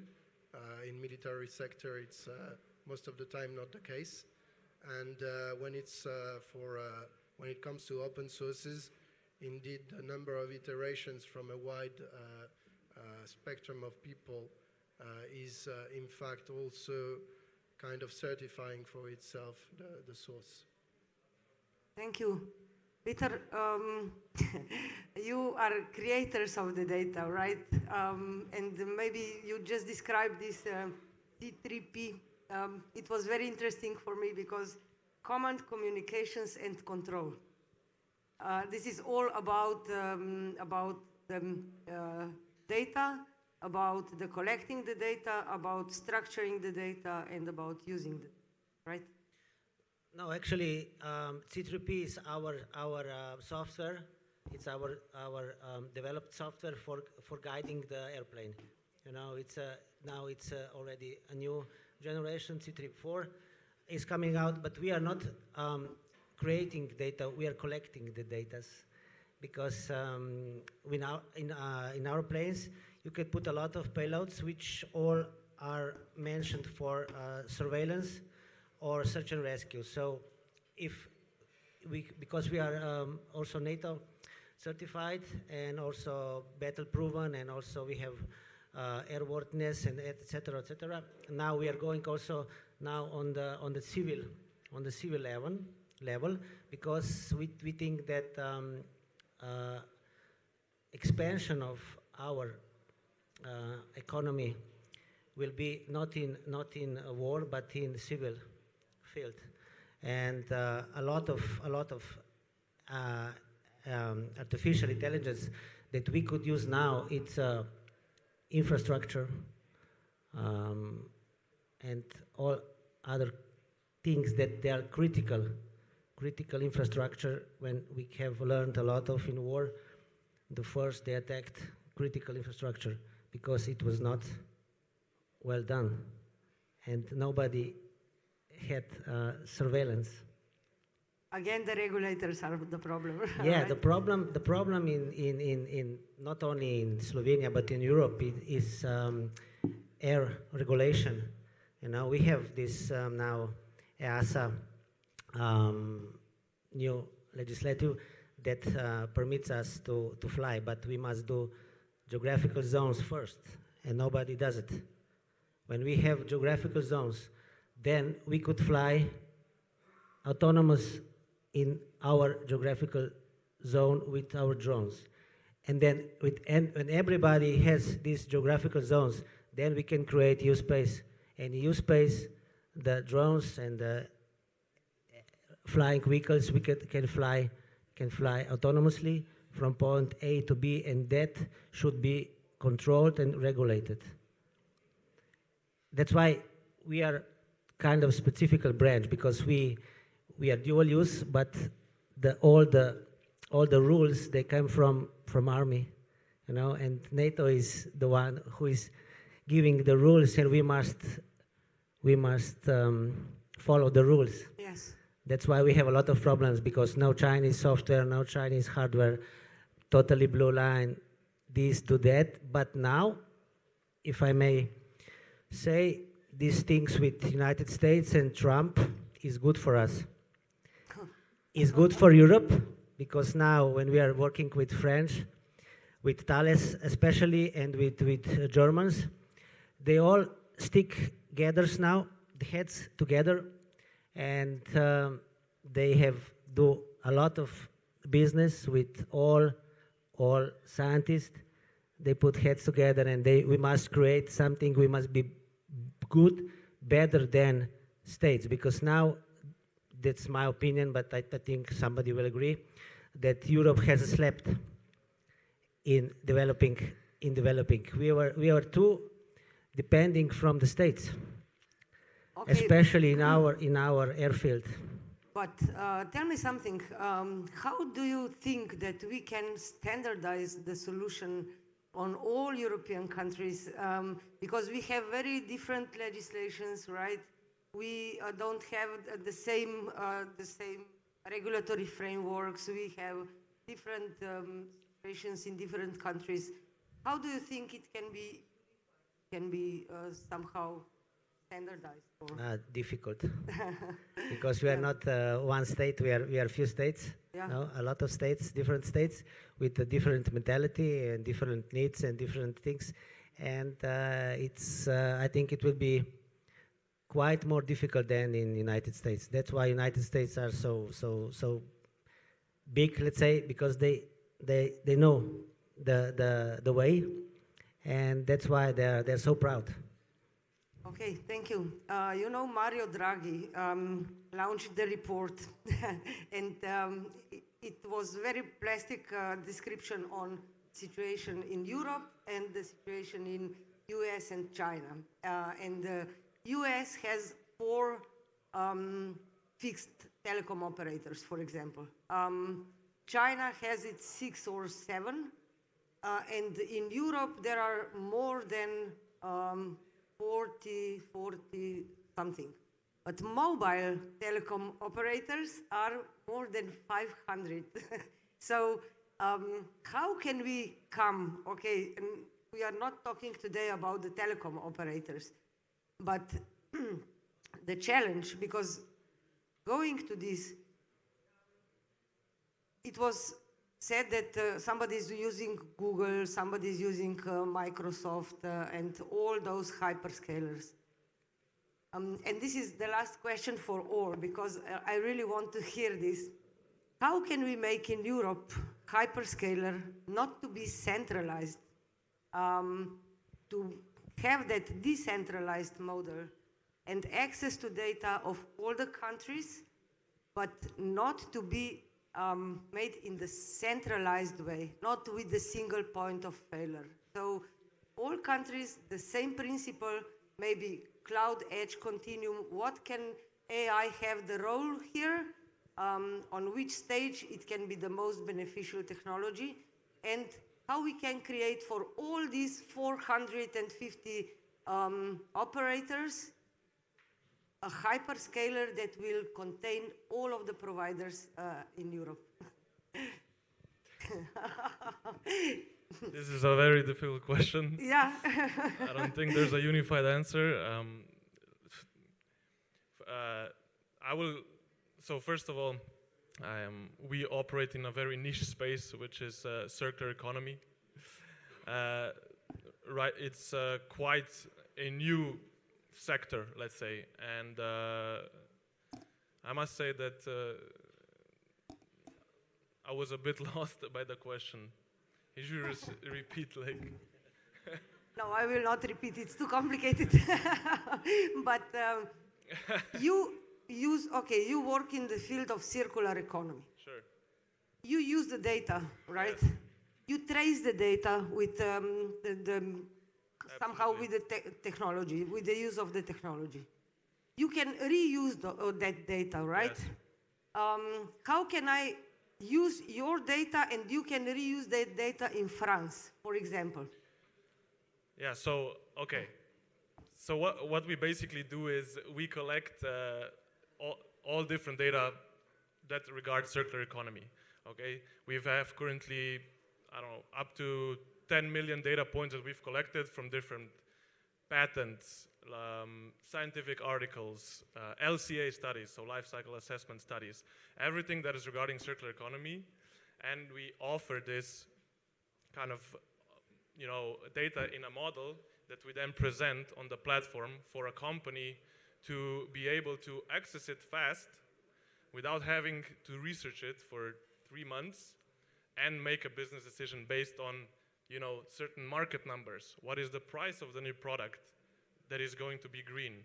What is going to be what is the cost going to be for a new feedstock? Now, we offer this for any country, right? Because circular economy data, you know, on business models, if a business model works, it works in any country. So, of course, we do incorporate legislation that is very important because it differs from country to country. And some countries cannot use certain feedstocks, and some countries can. right? And can valorize them and produce new products. That is circular economy, turning waste into, so we do, I think we cannot avoid this legislation part that is going to always be different because of different cultures in different countries in the EU. We have to adapt. Okay, but do you want some company in France, okay, to see what is your product? Do you think that interoperability of the data should be something beneficial that can make you better access to market, to any market, to French, German, European market? Absolutely, it can benefit to have a better access for different markets, you know, and also, you know, circular economy is a bit messy right now. Many companies don't know what it actually even means and how can they participate. But, you know, right now we have breweries, for instance, talking to pharmaceutical companies, breweries giving their waste, you know, and then transforming it for a product that is for a pharmacy, for a pharmaceutical company. They were never in the same room together.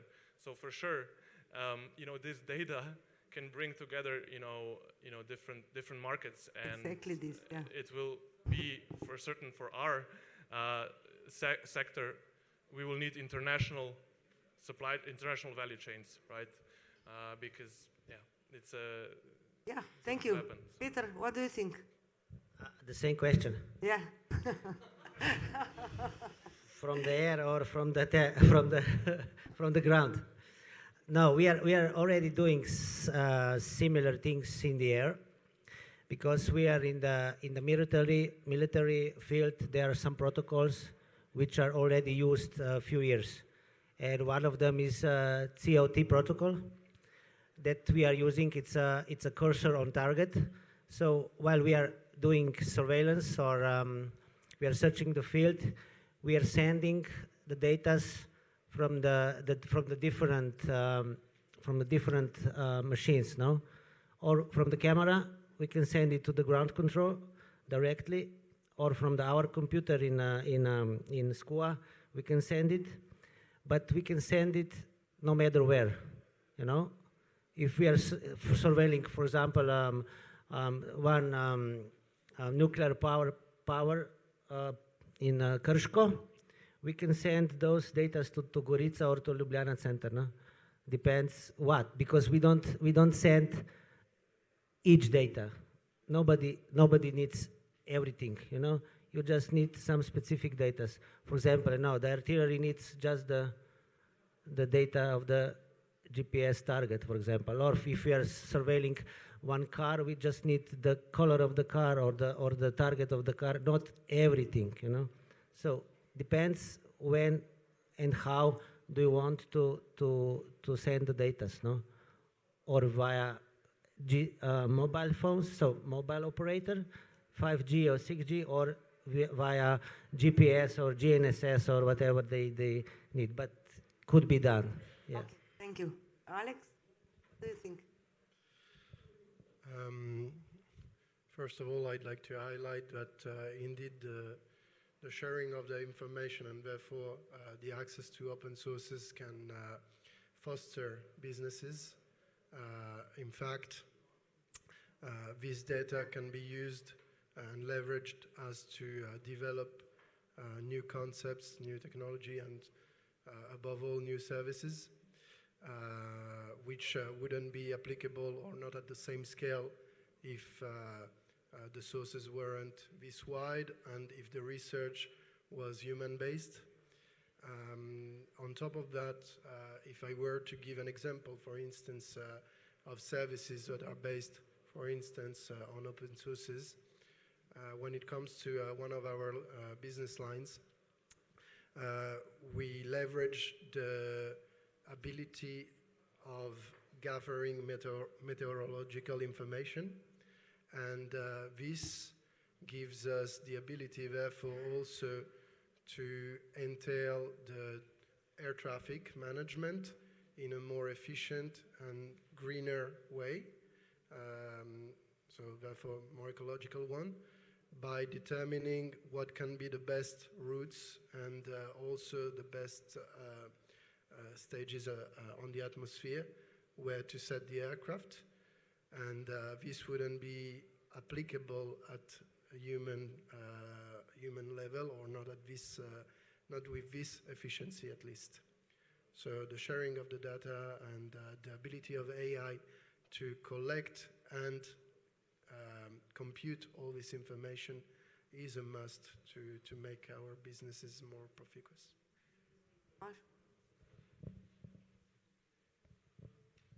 Okay, so the question was a bit of how to decentralize the centralized thing or to centralize the decentralized thing. Okay. We can say that. But I will just take a look from other perspective than my colleagues, because after all, I'm an automotive industry. And since I'm working last year almost entirely with the Chinese, I can say that we are talking about 500 telecom operators, but they have 200 car producers. So it is the same thing. They are very, very decentralizing the thing. They are trying in different ways. But there is one difference. At the end, the state will say, I will support only those who are efficient and who are the best. And that's the thing that is. After all, it is the state that should control the private enterprises, not to go too far. And when we see the Europe, it is not happening, and in China it's happening. It is a very hierarchical line. We know that all have the great subsidies of the state. In fact, where I work, everything belongs to the state, but the private owner is using it for, I think, 1 RMB per year, which is 20 cents, so not very much. And they also know if they will not be efficient in a few years, the country will not support them anymore. And they are trying to be efficient, and we know that in 5 or 6 years they will centralize that, and they will only have about 10 producers if we produce a new and best cars for their market, and perhaps also for our market if we will let it go. Thank you. Yeah. Okay. Hard question, but maybe from my point of view, because we are working mostly with, let's say, US-based companies and how the situation looks like. So I agree there are 450 million people that we should be more united, and I think I agree with the colleague, we slept, and maybe we need some external push. Okay, on this area, let's call it maybe just 2 topics. Infrastructure. So what the colleagues are building. I think Europe should build different clusters, supercomputers, unite this, and has the capacity, knowledge to build this, and somehow serve this at the prices with some protectionism, which maybe sounds ridiculous, but if we look at those that are doing well, they protect. And this is how we see in China, and this is how we see in Middle East, and they're doing quite well. Still smart, but government is pushing this. The bigger problem I see on the software side, where with all these European initiatives of open data spaces, new platforms, all this, I think, I don't see very bright here. So we are competing against Microsoft, Google. So maybe we find the niche, focus a little bit more on AI, like France did with Mistral, show that even if there is no venture capital compared to US, some things can be built, and maybe start focusing on providing the infrastructure to run various models, inference. I don't know why Europe is not focusing a lot on inference, so all others are. So it means in the future, someone will ask any kind of model something, and you have to respond. And this is the bigger problem, when you have 1 million or billion questions, and that's why, I don't know, Meta is building that huge, it's not building for new models, they're just building it for the response. So why Europe is not building this, and that would be good, so that we can all serve, when we build applications, we use that. So that there should be some steps where we should build, let's say, our niche, and at least protect specific parts of industry where they have to go through that route. Because all others are doing like this. And we should not be like more open, that, because we see how it is in some countries and they're developing well. So part has to be in that part. So. Okay, so we have the situation when in some governments, the government dictates, right? We were expecting the market dictates, but the market helps a little probably bit. doesn't It's work. still not like it dictates. It dictates in that sense. How I see it is that sometimes it makes partnerships, but still not that everyone can do with this whatever they can, but something stays. So it's a benefit for the country where it is or the region where it is. Yes. So benefit for Europe in this case. So that I see. Thank you. All right, so sharing is caring, right?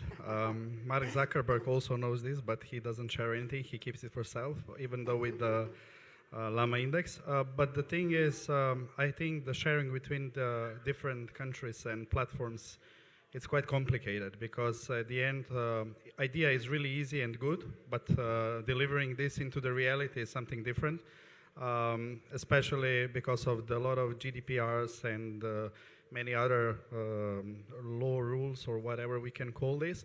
So yeah, this is a big challenge, but what we could focus here is more on localization and languages, because this is where big models, LLM models, are not that much good at. I mean, they are improving from month to month and getting better and even outperform the local ones, but we still see that when we were doing this in Slovenia for localizations in different regions and for Adria area, I would say, they were not doing that well in Slovenian language or any other language.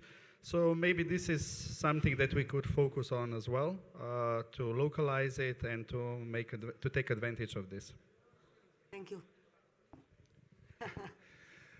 Yes, I'd like to come back on your question regarding the hyperscalers, Amazon, Google services in terms of cloud services. Even before the Trump announcements on the tariff, even before that, we strongly believe that as government services, government cloud services are concerned, I'm talking about those services that serve the digitalization of public services towards citizen companies, etc. These type of e-government services should be run on a platform in the country or in the region or sub-region level, but in Europe, but at least for a matter of sovereignty and security. It's very important not to rely on Amazon or Google. There are still some governments, not here, but who have ministers who have Gmail addresses around the world. It's totally crazy. So this is the number one thing as for public services. It should be run on an infrastructure that is in the country and under the control of the country. As far as private services are concerned, well, I think alternatives exist to Amazon and Google services. In France, we have a champion called OVH. They are very, very relevant, competitive, technically very strong. They develop their own technology, servers, cooling technology. We have our friends from Eviden here, who are the only European manufacturer of IT servers and HPC. So we should use them as much as we can. So alternatives exist, and I think because of the tariff war that was declared to us, to Europe, we can also we should, and I think maybe we are going to impose tariffs on those US-based services to make the local competition and local players more relevant and foster competition. And that's this way maybe we can, not get rid, but compete with But we have Digital Market Act. It should be dedicated to this, We have Digital Service Act. It was created because of those platforms and so on. But we have some comment from the audience.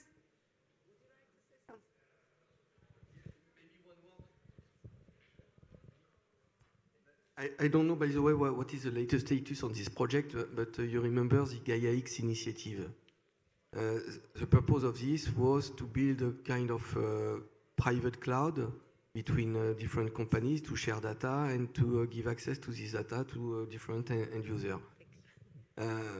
Well, I was part of this long time ago, so I don't know anymore where we stand on this. And I think it was a kind of answer to your question. But at the end, not sure it has been a real success.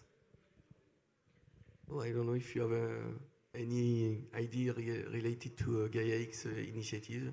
I am you know in it? Government Advisory Board of Gaia X. Okay. So it is a success, of course. But I have to tell you something, and then we finish, okay? Gaia X was a very good initiative from French and German ministers of economy, I think, a few years ago. And after that, it was meant to have common infrastructure in Europe, connected data centers and everything like this. And it was a basis for next generation cloud and edge project. It is important project of common European interest, which we are participating, like Slovenia. And it was developed after COVID, right? It was supported by a recovery and resilience plan. And it was meant to support Gaia X initiative. But somehow it changed, you know. Gaia X still exists like initiative. It's more on the data spaces on different verticals. But on the other hand, we have now the project IPCI SIS. It is cloud, cloud edge infrastructure, right? Now for the next, and this was my also call as the last, the conclusion, I invite all to follow the development of the next two important projects of a common European interest. One is IPCI ECI, which will be pure on cloud edge infrastructure continuum. That means that all the devices will be connected in some way so that they can be interoperable, and through the third layer, if I may talk in this language, they will be interconnected between themselves. The second project is IPCI AI, which is AI continuum, large learning models functioning on the edge, so that the problem of burden of those data centers and energy will be solved. And with these three projects, I think that we come closer to a kind of decentralized hyperscaler, okay, if you want, but on the European level. And I invite you really to follow. Probably it will be in June or in the middle of the year, we will come out with the common calls for expression of the interest. And here we are compatible with Gaia X, but Gaia X will be only contentful part of this. So this would be it, and really I invite you. Thank you very much for participation at our panel, and thanks to French Embassy.